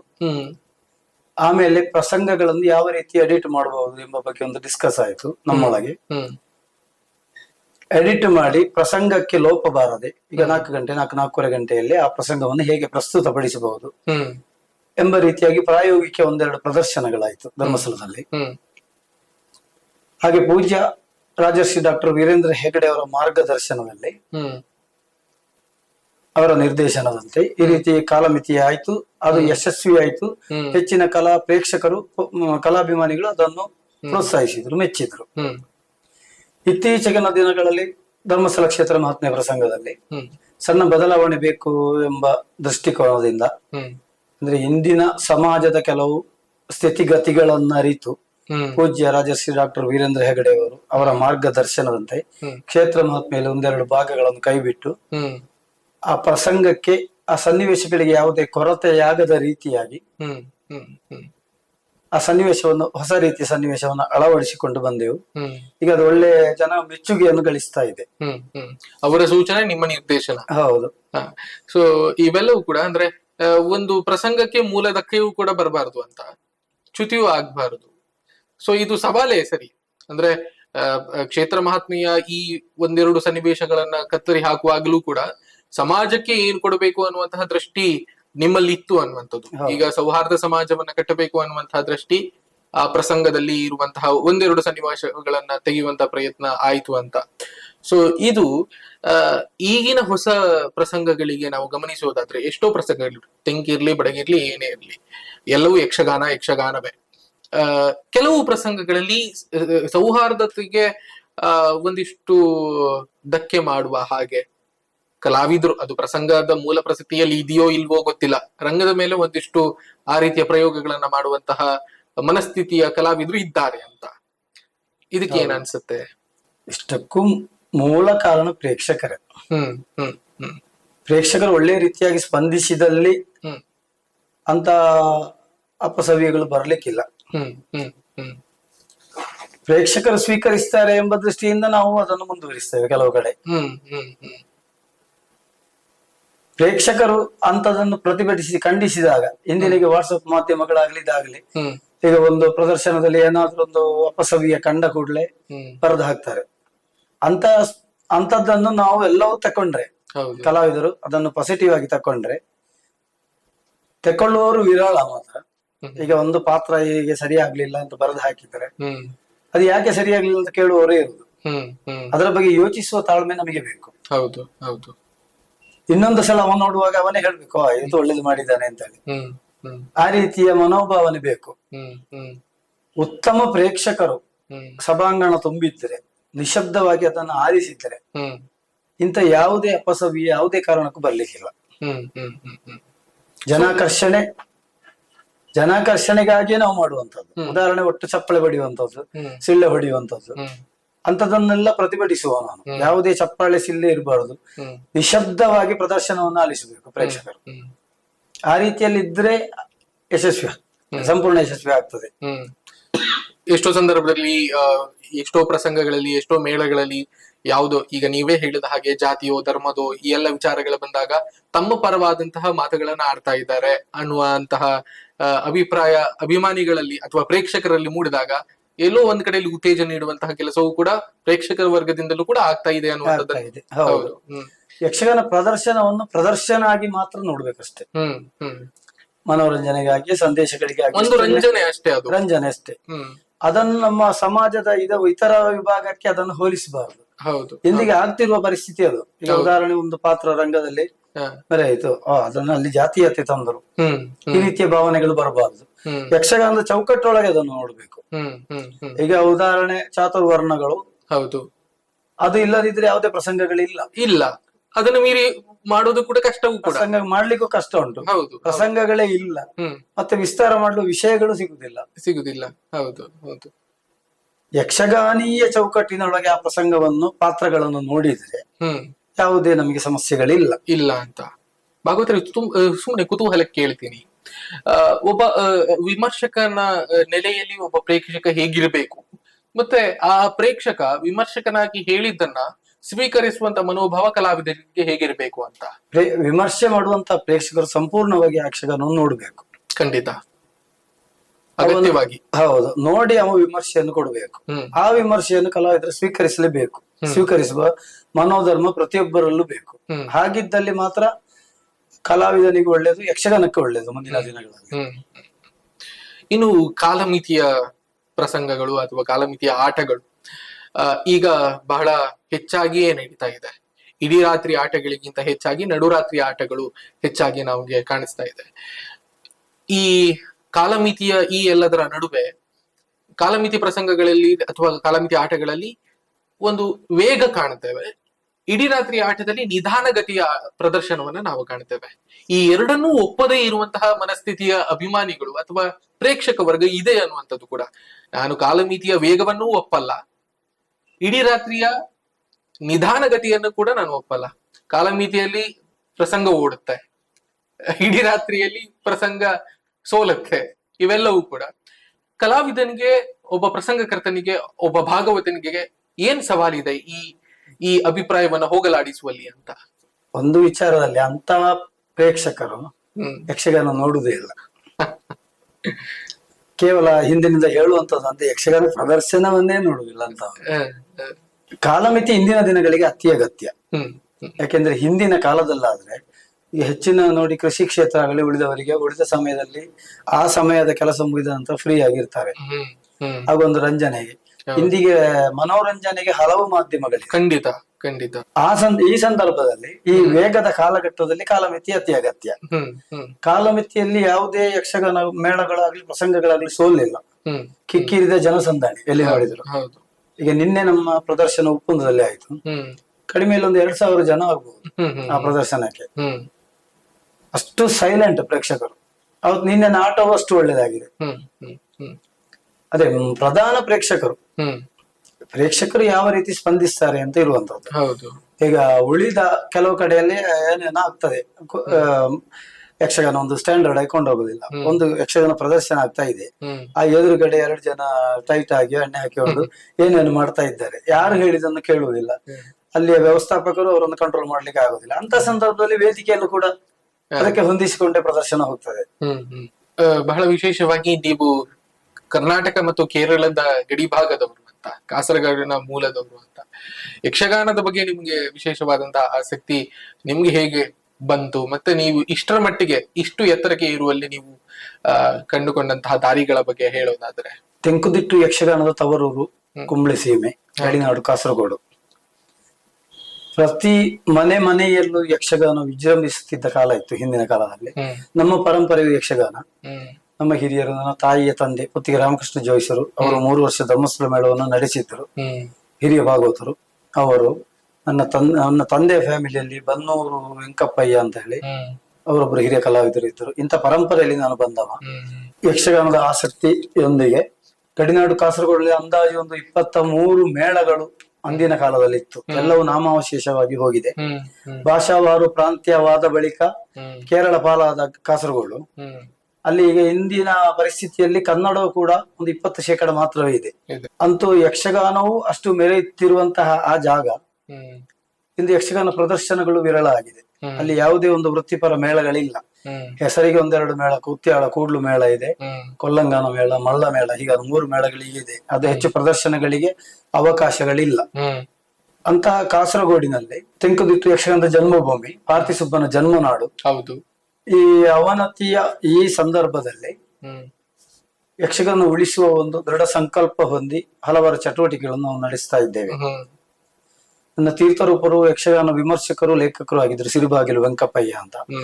ಅವರ ಹೆಸರಿನ ಒಂದು ಟ್ರಸ್ಟ್ ಮಾಡಿ ಸಿರಿಬಾಗಿಲು ವೆಂಕಪ್ಪಯ್ಯ ಸಾಂಸ್ಕೃತಿಕ ಪ್ರತಿಷ್ಠಾನ ಅಂತ ಅಲ್ಲಿ ಯಕ್ಷಗಾನಕ್ಕೆ ಸಾಂಸ್ಕೃತಿಕ ಭವನವನ್ನು ನಿರ್ಮಿಸಿ ನಮ್ಮಿಂದ ಆಗುವ ಕೆಲಸವನ್ನು ಅಲ್ಲಿ ಮಾಡ್ತಾ ಇದೆ. ಸಮಗ್ರ ಯಕ್ಷಗಾನದ ಮಾಹಿತಿಗಳು, ತೆಂಕು, ಬಡಗು, ಬಡಗು, ಹೀಗೆ ಸಾಧಾರಣ 300ಕ್ಕೂ ಹೆಚ್ಚು ಕೀರ್ತಿಶೇಷ ಕಲಾವಿದರುಗಳ ಭಾವಚಿತ್ರ ಅನಾವರಣ, ಅವರ ಕುರಿತು ಪರಿಚಯ ಮಾಹಿತಿ, ತೆಂಕುತಿಟ್ಟಿನ ಸಮಗ್ರ ವೇಷಭೂಷಣಗಳ ಮಾಹಿತಿಗಳು, ಮ್ಯೂಸಿಯಂ, ಬಣ್ಣಗಾರಿಕೆಯ ಕುರಿತಾದ ಮಾಹಿತಿಗಳು, ಅಧ್ಯಯನಕ್ಕೆ ಯಾವ ರೀತಿ ಏನೆಲ್ಲ ಬೇಕು ಎಲ್ಲ ತಯಾರಿಗಳು, ಯಕ್ಷಗಾನ ತರಗತಿಗಳು, ಸಂಗೀತ ತರಗತಿಗಳು, ಯಕ್ಷಗಾನ ಕ್ಷೇತ್ರದ ಈಗ ಕಲಾವಿದರುಗಳಿಗೆ ಶಿಬಿರಗಳು, ಶಿಕ್ಷಕರಿಗೆ ಶಿಕ್ಷಣ, ಯಕ್ಷಗಾನ ಶಿಕ್ಷಕರಿಗೆ ಶಿಕ್ಷಣ, ಭಾಗವತಿಗೆ ಶಿಬಿರಗಳು ಇತ್ಯಾದಿ ಹಲವು ಚಟುವಟಿಕೆಗಳನ್ನು ಕಾಸರಗೋಡಲ್ಲಿ ನಡೆಸ್ತಾ ಬರ್ತಾ ಇದ್ದೇವೆ. ಯಕ್ಷಗಾನದ ಉಳಿವಿಗಾಗಿ, ಬೆಳವಣಿಗೆಗಾಗಿ ಆ ಪಾರ್ಥಿಸುಬ್ಬನ ಜನ್ಮನಾಡಲ್ಲಿ ಶಾಶ್ವತವಾಗಿರಿಸುವ ದೃಷ್ಟಿಕೋನದಲ್ಲಿ. ಸರಿ, ಈ ವಿಷಯಕ್ಕೆ ನಾನು ಬರಬೇಕು ಅಂತಾನೆ ಇದ್ದೆ, ನೀವೇ ಅದನ್ನ ಹೇಳಿದ್ರಿ. ನಿಮ್ಮ ತಂದೆಯವರ ಹೆಸರಿನಲ್ಲಿ ವೆಂಕಪ್ಪಯ್ಯ ಸಾಂಸ್ಕೃತಿಕ ಪ್ರತಿಷ್ಠಾನ ಅನ್ನುವ ಒಂದು ಪ್ರತಿಷ್ಠಾನವನ್ನ ಸ್ಥಾಪಿಸಿ, ಅದು ನನಗೆ ಸಂಪೂರ್ಣವಾಗಿ ಪ್ರೈವೇಟ್ ಫಂಡ್ ಅಂತ ಅನಿಸುತ್ತೆ. ಇಂಥ ಒಂದು ಸಾಂಸ್ಕೃತಿಕ ಪ್ರತಿಷ್ಠಾನಗಳಿರ್ಲಿ ಅಥವಾ ಈ ರೀತಿಯ ಒಂದು ಸಾಂಸ್ಕೃತಿಕ ಚಟುವಟಿಕೆಗಳನ್ನ ಮಾಡಬೇಕಾಗಿರುವಂತಹ ಇಲಾಖೆಗಳು ಅಥವಾ ಪ್ರಾಧಿಕಾರಗಳು ಸುಮ್ಮನಿರುವಾಗ ನೀವು ಯಾಕೆ ಆ ರೀತಿಯ ಪ್ರಯತ್ನಕ್ಕೆ, ಒಂದು ಸಂಗ್ರಹ ಯೋಗ್ಯ ಅಥವಾ ಮಾಹಿತಿ ಯೋಗ್ಯ ಈ ತಲೆಮಾರಿಗೆ ಅಥವಾ ಹೊಸ ತಲೆಮಾರಿಗೆ ನಮ್ಮ ಪರಂಪರೆಯ ಜ್ಞಾನವನ್ನ ಒದಗಿಸಬೇಕು ಅಥವಾ ಧಾರೆ ಏರಬೇಕು ಅನ್ನುವಂತಹ ಯೋಚನೆ ನಿಮ್ಗೆ ಹೇಗ್ ಬಂತು ಅಂತ? ಅದೇ ಪ್ರಧಾನವಾಗಿ ಇಂದಿನ ಪರಿವರ್ತನೆಗಳನ್ನು ಗಮನಿಸಿ. ಸಾಧಾರಣ 80ನೇ ಇಸವಿ 1980-85 ಒಳಗಡೆ ಯಕ್ಷಗಾನ ಹೇಗಿತ್ತು, ಇಂದು ಯಾವ ರೀತಿ ಬದಲಾವಣೆಗಳಾಗಿದೆ, ಮುಂದೆ ಯಾವ ರೀತಿ ಆಗ್ಬಹುದು ಎಂಬ ದೃಷ್ಟಿಕೋನವನ್ನು ಇರಿಸಿ ಆ 80ರಿಂದ 85 ಒಳಗಿನ ಆಸುಪಾಸಿನಲ್ಲಿ ಯಕ್ಷಗಾನ ಹೇಗೆ ನಡೀತಿದ್ದು ಎಂಬ ಕುರಿತಾದ ವೇಷಭೂಷಣಗಳ ಸಂಗ್ರಹಗಳು, ಅದು ಮುಂದಿನ ಪೀಳಿಗೆಗೆ ಅಧ್ಯಯನಕ್ಕೆ ಯೋಗ್ಯ ಆಗುವ ರೀತಿಯಲ್ಲಿ. ಆ ಸಂದರ್ಭದಲ್ಲಿ ಯಕ್ಷಗಾನ ಪ್ರದರ್ಶನಗಳು ಹೇಗೆ ನಡೀತಾ ಇತ್ತು ಅದರ ಕುರಿತಾಗಿ ನಾವೇ ಒಂದು ಡಿಸ್ಕಸ್ ಮಾಡಿಕೊಂಡು ಕಲಾವಿದರುಗಳಿಗೆ ಮಾರ್ಗದರ್ಶನ ನೀಡಿ ಪ್ರದರ್ಶನ ಮಾಡುವ ರೀತಿಯಲ್ಲಿ. ಇಂಥದಕ್ಕೆ ಈ ಅಧ್ಯಯನ ಕೇಂದ್ರ ಪ್ರಧಾನವಾಗಿ, ನಮ್ಮ ಈ ಅಧ್ಯಯನ ಕೇಂದ್ರ ಸ್ಥಾಪನೆಯ ಪ್ರಧಾನ ಉದ್ದೇಶವೇ ಅದು. ಯಕ್ಷಗಾನಕ್ಕಾಗಿ ಕೊಡುಗೆ ನೀಡಿದ ಹಲವಾರು ಗಣ್ಯರಿದ್ದಾರೆ, ಅವರ ನೆನಪು ಯಾರಿಗಿಲ್ಲ. ನೆನಪಿಸುವವರು ಬಹಳ ಕಡಿಮೆ, ನೆನಪಿದೆ, ನೆನಪಿಸುವವರು ಬಹಳ ಕಡಿಮೆ. ಅವರ ಕೊಡುಗೆ ಹಿಂದಿನ ಕಾಲಘಟ್ಟದವರನ್ನೇ ನಾವು ಗುರುತಿಸುವುದು. ಈಗ ಮುಂದಿನ ಪೀಳಿಗೆಗೆ ಹಿಂದಿನ ಒಬ್ಬ ಕಲಾವಿದ ಇಂಥವ ಇದ್ದ ಎಂಬುದು ಬಗ್ಗೆ ಮಾಹಿತಿಗಳು ಸರಿಯಾಗಿ ಸಿಗ್ತಾ ಇಲ್ಲ. ಅವರು ನಡೆದು ಬಂದ ರೀತಿ, ಯಕ್ಷಗಾನಕ್ಕೆ ಅವರ ಕೊಡುಗೆ ಏನು ಇತ್ಯಾದಿಗಳನ್ನು ಗಮನಿಸಿ ಇದೆಲ್ಲ ಒಂದು ಶಾಶ್ವತವಾಗಿ ಒಂದು ಕೇಂದ್ರವಾಗಿ ಇರಬೇಕು ಎಂಬ ದೃಷ್ಟಿಕೋನದಿಂದ ಹಲವಾರು ಜನರನ್ನು ಸಂಪರ್ಕಿಸಿ ಈ ಯೋಜನೆ ಕೈಗೊಂಡೆ ಸಂಪೂರ್ಣವಾಗಿ ಯಶಸ್ವಿ ಆಗ್ತಾ ಇದ್ದೇವೆ. ಅದೇ ನಾವು ಆರಂಭಿಕ ಹಂತದಲ್ಲಿ ಕರ್ನಾಟಕ ಗಡಿ ಪ್ರದೇಶ ಅಭಿವೃದ್ಧಿ ಪ್ರಾಧಿಕಾರ ಸಂಪರ್ಕಿಸಿ ಅವರ 50 ಲಕ್ಷದ ಅನುದಾನದೊಂದಿಗೆ ಆರಂಭಿಸಿದ್ದು. ಕರ್ನಾಟಕ ಸರ್ಕಾರ ತುಂಬಾ ಸಹಕಾರ ಮಾಡಿದೆ. ಅಧಿಕಾರಿಗಳು ಬಂದಿದ್ದಾರೆ, ಕನ್ನಡ ಸಂಸ್ಕೃತಿ ಇಲಾಖೆ ಸಚಿವರು ಭೇಟಿ ಎತ್ತಿದ್ದಾರೆ, ಯಕ್ಷಗಾನ ಅಕಾಡೆಮಿಯ ಎಲ್ಲರೂ ಬಂದಿದ್ದಾರೆ, ಅಧ್ಯಕ್ಷರಿಂದ ಮೊದಲುಗೊಂಡು. ಅಂತೂ ಸರ್ಕಾರಕ್ಕೆ ಇದರ ಬಗ್ಗೆ ಒಳ್ಳೆ ಗಮನ ಬಂದಿದೆ. ಈಗ ಅಕಾಡೆಮಿ ಮಾಡಬೇಕಾದ ಕೆಲಸ ಎಂಬುದು ಯಕ್ಷಗಾನ ಅಕಾಡೆಮಿಯವರಿಗೂ ಮನವರಿಕೆ ಆಗಿದೆ ಇಂಥದ್ದು. ಹಾಗಾಗಿ ಮುಂದಿನ ದಿನಗಳಲ್ಲಿ ನಮಗೆ ಸಂಪೂರ್ಣ ಸಹಕಾರ ಕೊಡಬಹುದು ನಮ್ಮ ನಿರೀಕ್ಷೆ ಇದೆ. ನಮ್ಮ ಯೋಜನೆ ಸಂಪೂರ್ಣ ಆಗ್ಲಿಲ್ಲ, ಇನ್ನೂ 1-2 ಕೋಟಿ ರೂಪಾಯಿ ಬೇಕು. ಈಗಾಗಲೇ ಸಾಧಾರಣ 1,80,00,000 ಮಿಕ್ಕಿದ ಕಾಮಗಾರಿ ಅಲ್ಲಿ ಆಗಿದೆ. ಹೌದು. ಕಳೆದ ವರ್ಷವೇ ನಮ್ಮ ಕಾವಂದರಾದ ಪೂಜ್ಯ ರಾಜರ್ಷಿ ವೀರೇಂದ್ರ ಹೆಗಡೆ ಅವರ ದಿವ್ಯ ಹಸ್ತದಲ್ಲಿ ಕಳೆದ ಡಿಸೆಂಬರ್ 26ರಂದು ಲೋಕಾರ್ಪಣೆ ಆಯ್ತು. ನಾಳೆ 26ಕ್ಕೆ 1 ವರ್ಷ ಆಗ್ತದೆ. ವಾರ್ಷಿಕೋತ್ಸವ ಆಚರಿಸ್ತಾ ಇದ್ದೇವೆ ನಾಡು. ಹಾಗೆ ಹೆಚ್ಚಿನ ಗಣ್ಯಾತಿ ಗಣ್ಯರು, ವಿದ್ವಾಂಸರು ಈ ಯೋಜನೆಯನ್ನು ಮೆಚ್ಚಿದ್ದಾರೆ. ಶಾಲೆ ಕಾಲೇಜುಗಳು ಮಕ್ಕಳು ವಿಸಿಟಿಂಗ್ ಬರ್ತಾ ಇದ್ದಾರೆ ನೋಡ್ಲಿಕ್ಕೆ, ಅಧ್ಯಯನಕ್ಕೆ.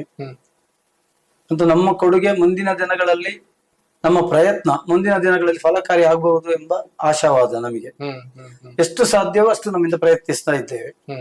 ಅಂತೂ ಪ್ರಧಾನವಾಗಿ ತೆಂಕುತಿಟ್ಟು ಯಕ್ಷಗಾನದ ಜನ್ಮನಾಡು ಪಾರ್ಥಿಸುಬ್ಬನ ಜನ್ಮನಾಡು, ಆ ಕನ್ನಡ ಭಾಷೆ ಸಾಹಿತ್ಯದ ಪ್ರಧಾನ ನೆಲೆವೀಡು ಗಡಿನಾಡು ಕಾಸರಗೋಡು. ಇಲ್ಲಿ ಈ ಯೋಜನೆ ಶಾಶ್ವತವಾಗಿ ಇರಿಸಬೇಕು.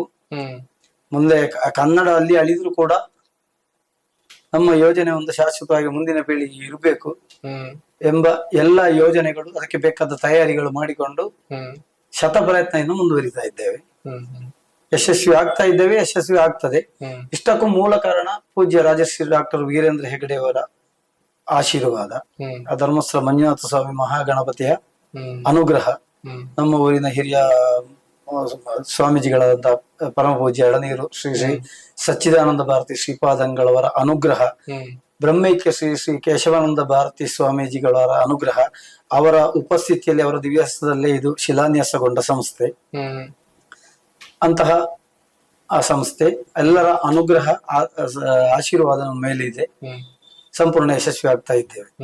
ಭಾಗವತರೆ, ಬಹಳ ವಿಶೇಷವಾಗಿ ನಿಮ್ಮ ಪ್ರಯತ್ನಗಳು ಪ್ರತಿಷ್ಠಾನದ ಮೂಲಕ ಏನು ಮಾಡ್ತಾ ಇದ್ದೀರೋ, ಸೊ ಆ ರೀತಿಯ ಪ್ರಯತ್ನಗಳು ಯಕ್ಷಗಾನ ಕೇಂದ್ರಗಳು ಎಲ್ಲವೂ ಕೂಡ ಇವೆ, ಅಥವಾ ಸ್ವಂತವಾಗಿ ಯಕ್ಷಗಾನದ ಹೆಜ್ಜೆಗಳನ್ನ, ಭಾಗವತಿಕೆಗಳನ್ನ, ಹಿಮ್ಮೇಳ ಮುಮ್ಮೇಳಗಳನ್ನೆಲ್ಲವನ್ನು ಕಲಿಸುವಂತಹ ಸಂಘಟನೆಗಳು, ಅಥವಾ ಭಾಗವತರೆ ಸ್ವಂತವಾಗಿ ಮಾಡುವಂತದ್ದು, ಅಥವಾ ಕಲಾವಿದರೆ ಸ್ವಂತವಾಗಿ ಮಾಡುವಂತಹ ಪಾಠಶಾಲೆಗಳು, ಅಂದ್ರೆ ಯಕ್ಷಗಾನಕ್ಕೆ ಸಂಬಂಧಪಟ್ಟ ಹಾಗೆ ಕಲಿಸುವಂತಹ ಪಾಠಶಾಲೆಗಳೆಲ್ಲವೂ ಕೂಡ ಇದೆ. ಆದ್ರೆ ಈ ರೀತಿಯಲ್ಲಿ ಒಂದು ವ್ಯವಸ್ಥಿತವಾಗಿ ಮಾಡುವಂತಹ ಪ್ರಯತ್ನಕ್ಕೆ ಪೂರಕವಾದ ವ್ಯವಸ್ಥೆ ಇಲ್ಲ ಅಂತ ಅನಿಸ್ತಾ ಇದೆಯಾ ನಿಮ್ಗೆ, ಉಭಯ ತಿಟ್ಟುಗಳಲ್ಲೂ ಕೂಡ? ಹೌದು, ಪ್ರಧಾನವಾಗಿ ಈಗ ಉಡುಪಿ ಕೇಂದ್ರ, ಉಡುಪಿಯಲ್ಲಿ ಅಧ್ಯಯನ ಕೇಂದ್ರ ಇದೆ ನೋಡಿ, ಆ ರೀತಿಯ ವ್ಯವಸ್ಥೆಗಳು ಬೇಕು. ಈಗ ಉದಾಹರಣೆ ಹಂಗಾರಕಟ್ಟ ಯಕ್ಷಗಾನ ಕೇಂದ್ರ ಇದೆ, ಹೌದು, ಆ ರೀತಿಯ ವ್ಯವಸ್ಥೆಗಳು ಬೇಕು. ವ್ಯವಸ್ಥೆಗಳು ಎಲ್ಲಾ ಕಡೆಯಲ್ಲೂ ಇದೆ, ಅದನ್ನ ಉಪಯೋಗಿಸಿಕೊಳ್ಳುವವರು ನಮ್ಮ ಅನುಕೂಲಕ್ಕಾಗಿ ಅದನ್ನು ಉಪಯೋಗಿಸಿಕೊಳ್ತಾ ಇಲ್ಲ.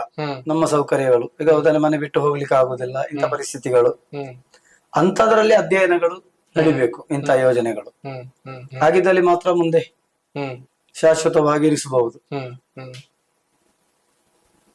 ಯಕ್ಷಗಾನ ಕಲಾರಂಗ ಸಂಸ್ಥೆ ಕಲಾವಿದರಿಗಾಗಿ ದೊಡ್ಡ ಕೊಡುಗೆ ನೀಡ್ತಾ ಇದೆ. ಇಂತಹ ಸಂಸ್ಥೆಗಳ ಚಟುವಟಿಕೆಗಳೇ ನಮಗೆ ಮಾರ್ಗದರ್ಶನ. ಈಗ ಹಂಗಾರಘಟ್ಟ ಕೇಂದ್ರ ಅವರದು ತುಂಬಾ ವರ್ಷದಿಂದ ನಡೆಸ್ತಾ ಇದ್ದಾರೆ, ಉಡುಪಿ ಕೇಂದ್ರ, ಇಂಥ ಎಲ್ಲ ಕೇಂದ್ರಗಳನ್ನು ನೋಡಿ ನಮ್ಮ ತೆಂಕುತಿಟ್ಟಿಗೆ ಒಂದು ಸರಿಯಾದ ಕೇಂದ್ರ ಇಲ್ಲ ಎಂಬ ದೃಷ್ಟಿಕೋನದಿಂದ ಈ ಪ್ರಯತ್ನ ಕಾಸರಗೋಡಲ್ಲಿ ಆರಂಭಿಸಿದ್ದು. ಸರ್, ಬಹಳ ವಿಶೇಷವಾಗಿ ಮತ್ತೊಂದು ಏನು ಕೇಳಿದ್ರೆ, ತೆಂಕುತಿಟ್ಟು ಯಕ್ಷಗಾನಕ್ಕೆ ಒಂದು ಹಿಂದಿನ ಅಭಿಪ್ರಾಯ ಏನು ಕೇಳಿದ್ರೆ, ಸಾಮಾಜಿಕ ಪ್ರಸಂಗಗಳನ್ನ ಹೆಚ್ಚಾಗಿ ಮಾಡ್ತಾ ಇಲ್ಲ, ಐತಿಹಾಸಿಕ ಪ್ರಸಂಗಗಳನ್ನ ಮಾಡ್ತಾ ಇದ್ವು. ಅಂದ್ರೆ ತುಳುವನ್ನ ಬಹಳ ಶ್ರೀಮಂತವಾಗಿ ಬಳಸಿಕೊಂಡಂತಹ ಪ್ರಯತ್ನವೂ ಕೂಡ ತೆಂಕುತಿಟ್ಟಿನ ಯಕ್ಷಗಾನದಲ್ಲಾಯ್ತು. ತುಳುವಿನ ಸಂಸ್ಕೃತಿಗಳಿರ್ಲಿ, ಆಚರಣೆಗಳಿರ್ಲಿ, ಅವೆಲ್ಲವೂ ಕೂಡ ಒಂದು ದೊಡ್ಡ ಪ್ರಯತ್ನ ತೆಂಕುತಿಟ್ಟಿನ ಯಕ್ಷಗಾನದಲ್ಲಾಯ್ತು. ಅದರ ಜೊತೆಗೆ ಸಾಂಸ್ಕೃತಿಕ ಜನರು ಅಂತ ನಾವೇನ್ ಕರಿತಾ ಇದ್ದಾರಲ್ಲ, ವ್ಯಕ್ತಿತ್ವಗಳು ಅಂತ ಏನ್ ಕರಿತಾ ಇವಲ್ಲ, ಸೊ ಅವರೆಲ್ಲರ ಕಥೆಗಳನ್ನ ಯಕ್ಷಗಾನಕ್ಕೆ ತರುವಂತಹ ಪ್ರಯತ್ನ ಕೂಡ ಯಕ್ಷಗಾನದಲ್ಲಿ ಆಯ್ತು ಅಂತ, ತೆಂಕುತಿಟ್ಟಿನ ಯಕ್ಷಗಾನದಲ್ಲಿ ಆಯ್ತು ಅಂತ. ಈಗಿನ ಕಾಲಘಟ್ಟದಲ್ಲಿ ತೆಂಕುತಿಟ್ಟಿನ ಯಕ್ಷಗಾನದಲ್ಲಿ ಕೂಡ ಸಾಮಾಜಿಕ ಪ್ರಸಂಗಗಳನ್ನು ಕೂಡ ಆಡಿ ತೋರಿಸ್ತಾ ಇರುವಂತಹ ಪ್ರಯತ್ನಗಳು ಬಹಳ ಯಶಸ್ವಿಯಾಗಿ ನಡೀತಾ ಇದೆ. ಈ ಪೌರಾಣಿಕ ಪ್ರಸಂಗಗಳು, ಸಾಂಸ್ಕೃತಿಕ ಪ್ರಸಂಗಗಳು ನಡುವೆ ಒಂದು ಜನಪದೀಯವಾಗಿ ಬಂದಂತಹ ಒಂದು ಕಲೆಯನ್ನ ಹೊಸ ತಲೆಮಾರಿಗೆ ಕೊಡುವಂತಹ ಪ್ರಯತ್ನ ಉಭಯ ತಿಟ್ಟುಗಳಿಂದಲೂ ಕೂಡ ಆಗ್ತಾ ಇದೆ ಅಂತ. ಅದರ ನಡುವೆಯೂ ಕೂಡ ಒಂದಿಷ್ಟು ತೊಡಕುಗಳಾಗ್ತಾ ಇದೆ. ಮೂಲಕ್ಕೆ ಚ್ಯುತಿ ಬರುವ ಪ್ರಯತ್ನವೂ ಕೂಡ, ಅಂದ್ರೆ ಪ್ರಯತ್ನ ಅನ್ನೋದಕ್ಕಿಂತ ಆ ಕೆಲಸ ಆಗ್ತಾ ಇದೆ ಅಂತ. ಇದ್ರ ಬಗ್ಗೆ ಏನು? ಹೊಸ ಪ್ರಯೋಗಗಳು ಅಗತ್ಯ, ಹೊಸ ಹೊಸ ಪ್ರದರ್ಶನ, ಹೊಸ ಪ್ರಸಂಗಗಳು ಅಗತ್ಯ. ಆದ್ರೆ ಯಕ್ಷಗಾನದ ಚೌಕಟ್ಟು ಅನ್ನೋದು ಮೀರಬಾರದು. ಉದಾಹರಣೆಗೆ ಹಿಂದಿನಿಂದಲೂ ಕೆಲವು ನೋಡಿದ್ರೆ ಸಮಾಜಕ್ಕೆ ಯಕ್ಷಗಾನ ಎಂಬುದು ಸಮಾಜಕ್ಕೆ ಸಂದೇಶ ಕೊಡುವಂತದ್ದು, ಪ್ರಧಾನ ಸಂದೇಶ. ನಮ್ಮ ಕಥೆಗಳು, ಆ ಪ್ರಸಂಗಗಳು ಸಂದೇಶಯುಕ್ತವಾಗಿರ್ಬೇಕು. ಉದಾಹರಣೆ, ನಮಗೆ ಈ ಕೋವಿಡ್ ಸಂದರ್ಭದಲ್ಲಿ ಜಾಗೃತಿ ಮೂಡಿಸುವುದಕ್ಕಾಗಿ ನಾವು ಪ್ರತಿಷ್ಠಾನ ವತಿಯಿಂದ ಕೂಡಲೇ ಒಂದು ಕಾನ್ಸೆಪ್ಟ್, ಕಾಲ್ಪನಿಕ ಕಾನ್ಸೆಪ್ಟ್ ರೆಡಿ ಮಾಡಿ ಒಂದು ಯಕ್ಷಗಾನ ಪ್ರದರ್ಶನ ಮಾಡಿದ್ದೇವೆ. ಅದು ಜನಜಾಗೃತಿಗಾಗಿ ಹಲವು ಪ್ರದರ್ಶನಗಳು ಆಗ್ತಾ ಇದೆ. ಅದು ಯಕ್ಷಗಾನೀಯವಾಗಿಯೇ ಇರ್ಬೇಕು ಅಂತ. ಯಕ್ಷಗಾನದ ಗುಣಮಟ್ಟವನ್ನು ತ್ಯಜಿಸಿ ಹೋಗಬಾರ್ದು. ಹೌದು, ಆ ರೀತಿಯ ಪ್ರಯತ್ನ ಆಗ್ಬೇಕು ಅಂತ. ಹೌದು, ಆ ರೀತಿ ಪ್ರಯತ್ನ ಆಗ್ಬೇಕು. ಈಗ ಒಂದು ಸಾಮಾಜಿಕ ಕಾನ್ಸೆಪ್ಟ್ ಇರಲಿ, ಈಗ ಸಾಮಾಜಿಕ ಕಥೆ ಇರಲಿ, ಚಾರಿತ್ರಿಕ ಕಥೆ ಇರಲಿ, ಯಾವ ಹೊಸ ಕಥೆಗಳನ್ನು ತರುವುದಿದ್ರು ಯಕ್ಷಗಾನೀಯವಾಗಿರ್ಬೇಕು. ಯಕ್ಷಗಾನದ ಕ್ರಮಗಳು, ಪಾರಂಪರಿಕ ಪ್ರವೇಶಗಳು, ನಡೆಗಳು ಯಾವ ರೀತಿ ಅದೇ ರೀತಿಯಲ್ಲಿ ಇದ್ದಲ್ಲಿ ಜನ ಸ್ವೀಕರಿಸ್ತಾರೆ. ಹೌದು ಹೌದು. ಅದನ್ನು ನಮ್ಮ ಇಂದಿನ ಕೆಲವು ಹೊಸ ವಿದ್ಯಮಾನಗಳನ್ನು ಅಳವಡಿಸಿದ್ರೆ, ಹೊಸ ಗಿಮಿಕ್ಸ್ ಗಳು ತಂದಾಗ ಪ್ರೇಕ್ಷಕರು ಸ್ವೀಕರಿಸುವುದಿಲ್ಲ. ಒಮ್ಮೆಗೆ ಸ್ವೀಕರಿಸ್ತಾರೆ, ಅದು ಉಳಿಯುವುದಿಲ್ಲ. ಈಗಿನ ನಾಟ್ಯ ವೈಭವಗಳು ಇದೆಲ್ಲ ಬೆರೆದಂತೆ ಒಮ್ಮೆಗೆ ಜನ ಸ್ವೀಕರಿಸ್ತಾರೆ, ಮತ್ತೆ ಅದನ್ನು ಮರೀತಾರೆ. ಶಾಶ್ವತವಾಗಿ ಪರಿಣಾಮಕಾರಿಯಾಗಿ ಉಳಿಯುವುದಿಲ್ಲ. ಒಂದು ಹಂತದಲ್ಲಿ ಕಾಲ್ಪನಿಕ ತುಳು ಯಕ್ಷಗಾನ ಪ್ರದರ್ಶನಗಳು ತುಂಬಾ ನಡೀತಿತ್ತು. ತುಳು ಟೆಂಟ್ನ ಮೇಳಗಳು ತುಂಬಾ ಇತ್ತು. ಹೌದು, ಒಳ್ಳೆ ಕಲೆಕ್ಷನ್ ಆಗ್ತಾ ಇತ್ತು. ಕೆಲವು ವರ್ಷಗಳು ಸ್ವೀಕರಿಸಿದ್ರು ಜನಗಳು, ಮತ್ತೆ ತನ್ನಿಂದ ತಾನೇ ಅದು ಹೋಯ್ತು. ಅದರ ಮೇಲೆ ಪೌರಾಣಿಕ ಪ್ರಸಂಗಗಳ ಬೇಡಿಕೆಗಳು ಅಧಿಕ ಆಯ್ತು. ಆ ಸಂದರ್ಭದಲ್ಲಿ ಪೌರಾಣಿಕ ಪ್ರಸಂಗಕ್ಕೆ ಬೇಡಿಕೆ ಕಡಿಮೆ. ಪೌರಾಣಿಕ ಪ್ರಸಂಗ ನಮ್ಮಲ್ಲಿ ಹೋಗುವವರಿಲ್ಲ. ತುಳು ಪ್ರಸಂಗ, ಹೊಸ ಪ್ರಸಂಗ ಜನ ಹೋಗುವವರು ಜಾಸ್ತಿ. ನೋಡಿ, ಅದನ್ನೇ ಈಗ ಮರೆತರು ನೋಡಿ. ತುಳು ಪ್ರಸಂಗಗಳು, ಚಾರಿತ್ರಿಕ ಕೆಲವು ತುಳು ಪ್ರಸಂಗಗಳು ಮಾತ್ರ ಈಗ ಮೆರೀತಾ ಇದೆ. ಈಗ ಉದಾಹರಣೆ ಕೋಟಿ ಚೆನ್ನ ಇಂಥ ಕಥೆಗಳು, ಅದು ಮಾತ್ರ ಶಾಶ್ವತವಾಗಿ ಉಳಿದಿದೆ. ಮತ್ತೆ ಭಾಷೆ, ಯಾವ ಭಾಷೆಯಲ್ಲೂ ಯಕ್ಷಗಾನ ಆಡಬಹುದು, ಯಕ್ಷಗಾನೀಯವಾಗಿ ಇರಬೇಕು. ಈಗ ಮಲಯಾಳಂನಲ್ಲಿ ಯಕ್ಷಗಾನ ತುಂಬಾ ಆಗಿದೆ, ಇಂಗ್ಲಿಷ್ ನಲ್ಲೂ ಕೂಡ, ಇಂಗ್ಲಿಷ್ ಅಲ್ಲೇ ಆಗಿದೆ, ಹಿಂದಿಯಲ್ಲೇ ಆಗಿದೆ. ಯಾವ ಭಾಷೆ ಆದ್ರೂ ಭಾಷೆ ಆದ್ರೆ ಯಕ್ಷಗಾನದ ವ್ಯಾಪ್ತಿ ವಿಸ್ತಾರ ಆಯ್ತು. ಹೌದು ಹೌದು ಹೌದು. ಬೇರೆ ಬೇರೆ ಭಾಷೆಯಲ್ಲೇ ಆದ್ರೆ ಯಕ್ಷಗಾನದ ವ್ಯಾಪ್ತಿ ಭಾರತ ದೇಶಾದ್ಯಂತ ಆಯ್ತು. ನಿಮ್ಮ ಸಾಂಸಾರಿಕ ಜೀವನಕ್ಕೆ ಬಂದ್ರೆ, ನಿಮ್ಮ ಧರ್ಮಪತ್ನಿಯು ಕೂಡ ಕಲಾವಿದರು ಸ್ವತಃ, ಮತ್ತೆ ಮಕ್ಕಳು ಕೂಡ ಯಕ್ಷಗಾನದಲ್ಲಿ ತೊಡಗಿಸಿಕೊಂಡಿದ್ದಾರೆ ಅಂತ. ಸೊ ಈ ಬಗ್ಗೆ ಒಂದಿಷ್ಟು ಹೇಳೋದಾದ್ರೆ. ನನ್ನ ಮಿಸ್ಸಸ್ ಅವಳು ಯಕ್ಷಗಾನ ವೇಷ ಮಾಡ್ತಿದ್ದಳು. ಆಮೇಲೆ ಸದ್ಯದಲ್ಲಿ ಮಾಡ್ಲಿಕ್ಕೆ ಆಗ್ಲಿಲ್ಲ, ಮದುವೆ ಆದ ನಂತರ. ಅಂದ್ರೆ ಸಾಂಸಾರಿಕ ಒತ್ತಡಗಳು ಹಲವು. ಮಕ್ಕಳು ಯಕ್ಷಗಾನದಲ್ಲಿ ಆಸಕ್ತಿ ಇರುವವರು. ಯಕ್ಷಗಾನಕ್ಕಾಗಿ ನಾನು ಇಷ್ಟು ಮಾಡ್ಬೇಕಿದ್ರೆ ಸಂಪೂರ್ಣ ಸಹಕಾರ ಅವರದು. ಈ ಸಿರಿಬಾಗಿಲು ವೆಂಕಪ್ಪಯ್ಯ ಸಾಂಸ್ಕೃತಿಕ ಪ್ರತಿಷ್ಠಾನ, ಈ ಸಂಸ್ಥೆ ಇಷ್ಟು ಬೆಳೆದು ಬರ್ಬೇಕಿದ್ರೆ ಮೂಲ ಕಾರಣ ಅವರೇ. ಅವರ ಯೋಗದಾನ, ಅವರ ಪ್ರೋತ್ಸಾಹದಂತೆ ಇದು ಮುಂದೆ ಹೋಗಿದೆ. ಅದನ್ನೀಗ ನಡೆಸ್ತಾ ಇದ್ದದ್ದು ಕೂಡ ಅವರೇ. ಅಂದ್ರೆ ನಾನು ತಿರುಗಾಟದಲ್ಲಿ ಹೊರಗಡೆ ಇರ್ತೇನೆ, ನಾನು ಕೆಲವು ಸಲಹೆ ಮಾತ್ರ ಕೊಡುವಂತದ್ದು. ಅದರ ಸಂಪೂರ್ಣ ಜವಾಬ್ದಾರಿಯನ್ನು ಅವರು ವಹಿಸಿಕೊಂಡಿದ್ದಾರೆ. ಹಾಗೆ ಅವರೆಲ್ಲರ ಸಹಕಾರದಿಂದ ಇದು ಮುಂದೆ ಹೋಗ್ತಾ ಉಂಟು ನಮ್ಮ ಯೋಜನೆಗಳು. ಇಷ್ಟು ಬೆಳವಣಿಗೆಗೆ ಮೂಲ ಕಾರಣ ಮನೆಯವರೇ. ಒಟ್ಟಾರೆಯಾಗಿ ಇಷ್ಟು ವರ್ಷಗಳ ಅನುಭವದಲ್ಲಿ ಭಾಗವತರೆ, ಯಕ್ಷಗಾನದ ಬಗ್ಗೆ ನಿಮ್ಗೆ ಏನ್ ಅನಿಸ್ತದೆ? ಯಕ್ಷಗಾನ ಒಂದು ಪರಮ ಪವಿತ್ರ ಕಲೆ. ಆ ಕಲೆಗೆ ನಾವು ಲೋಪ ಮಾಡಬಾರ್ದು. ಅದನ್ನು ಬೆಳೆಸುವಲ್ಲಿ ನಮ್ಮಿಂದ ಆಗುವ ಪ್ರಯತ್ನ ನಾವು ಮಾಡಬೇಕು. ಕಲಾವಿದರ ಏಳಿಗೆಗಾಗಿ ದುಡಿಯುವ ಹಲವಾರು ಸಂಸ್ಥೆಗಳಿವೆ ಕಲಾವಿದರಿಗೆ ಬೇಕಾಗಿ. ಆವಾಗ ಪ್ರತಿಯೊಬ್ಬರು, ನನ್ನಂತ ಪ್ರತಿಯೊಬ್ಬ ಕಲಾವಿದರು ನಾವು ಯೋಚಿಸಬೇಕಾದ್ದು, ಕರ್ತವ್ಯ ದೃಷ್ಟಿಯಿಂದ ನಾವು ದುಡಿಯುತ್ತಿರುವ ನಮ್ಮ ಆ ಪ್ರೀತಿಯ ಯಕ್ಷಗಾನ ಕಲೆಗೆ ನಮ್ಮಿಂದ ಏನು ಕೊಡಲು ಸಾಧ್ಯವೋ ಖಂಡಿತ ಅದರ ಮೌಲ್ಯವನ್ನು ಉಳಿಸಿಕೊಂಡು, ಅದರ ಘನತೆಯನ್ನು ಉಳಿಸಿಕೊಂಡು, ಘನತೆಗೆ ಯಾವುದೇ ಚ್ಯುತಿ ಬಾರದ ರೀತಿಯಲ್ಲಿ ಕಲೆಗೆ ನಮ್ಮಿಂದ ಏನು ಸಾಧ್ಯವೋ ಅದನ್ನು ಕೊಡುವ ಪ್ರಯತ್ನ ನಾವೆಲ್ಲ ಮಾಡಬೇಕು ಅಂತ ನನ್ನ ಒಂದು ವಿನಂತಿ ಅಷ್ಟೇ ಎಲ್ಲರ ಹತ್ರ. ಹೌದು. ಹಾಗಾದ್ರೆ ಸುಮಾರು ಹೊತ್ತು ನಿಮ್ ಜೊತೆಗೆ ಒಂದಿಷ್ಟು ಯಕ್ಷಗಾನದಲ್ಲಿ ಆದಂತಹ ಬೆಳವಣಿಗೆಗಳ ಬಗ್ಗೆ ಒಂದಿಷ್ಟು ಸಂವಾದಗಳು, ಅದು ತಪ್ಪೋ ಸರಿಯೋ ವಿಮರ್ಶೆ ಅಭಿಮಾನಿಗಳಿಗೆ ಅಥವಾ ಪ್ರೇಕ್ಷಕರಿಗೆ ಬಿಡೋಣ. ಒಂದಿಷ್ಟು ಚರ್ಚೆಗೆ ಅವಕಾಶ ಸಿಕ್ತು. ನಿಮ್ಮ ಅಭಿಪ್ರಾಯಗಳು ನೀವು ಹಂಚಿಕೊಂಡ್ರೆ, ನಮ್ಮ ಮಾತುಗಳು ಅಥವಾ ನಮ್ಮ ಪ್ರಶ್ನೆಗಳು ಅದು ಪ್ರೇಕ್ಷಕರ ಅಭಿಪ್ರಾಯವೂ ಕೂಡ ಆಗಿದೆ ಅಂತ ನನಗೆ ಅನ್ನಿಸುತ್ತೆ. ಸೊ ಈ ಚರ್ಚೆಗಳು ಕೊನೆ ಇಲ್ಲ, ಅದು ಕಾಲಕ್ಕೆ ಬದಲಾಗ್ತಾ ಹೋಗುತ್ತೆ. ಇನ್ನೊಂದು ಹಂತದಲ್ಲಿ ಅದು ಇನ್ನೊಂದು ರೀತಿಯ ಅಭಿಪ್ರಾಯವನ್ನ ಪಡೆಯುತ್ತೆ. ಸೊ ಇದು ಒಂದ್ ರೀತಿಯಲ್ಲಿ ಚಾಲ್ತಿಯಲ್ಲಿ ಇರುತ್ತೆ ಅಂತ ನನಗೆ ಅನಿಸುತ್ತೆ. ಸೊ ಇಷ್ಟೊತ್ತು ನಿಮ್ಮ ಜೊತೆಗೆ ಮಾತಾಡೋದಕ್ಕೆ ನಮ್ಗೆ ಅವಕಾಶ ಮಾಡಿಕೊಟ್ಟಿರೋದಕ್ಕೆ, ನಿಮ್ಮ ಅನುಭವಗಳನ್ನು ನೀವು ಹಂಚಿಕೊಂಡಿರೋದಕ್ಕೆ ಜನಪ್ರತಿನಿಧಿಯ ಪರವಾಗಿ ಅತ್ಯಂತ ಪ್ರೀತಿಯ ಧನ್ಯವಾದಗಳು. ಧನ್ಯವಾದಗಳು ಸರ್. ಇದಾಗಿತ್ತು ಈ ಹೊತ್ತಿನ ವಿಶೇಷ ಸಂದರ್ಶನ. ಮತ್ತೊಂದು ಸಂದರ್ಶನದೊಂದಿಗೆ ನಿಮ್ಮ ಮುಂದೆ ಹಾಜರಾಗ್ತೀನಿ. ನಮಸ್ಕಾರ.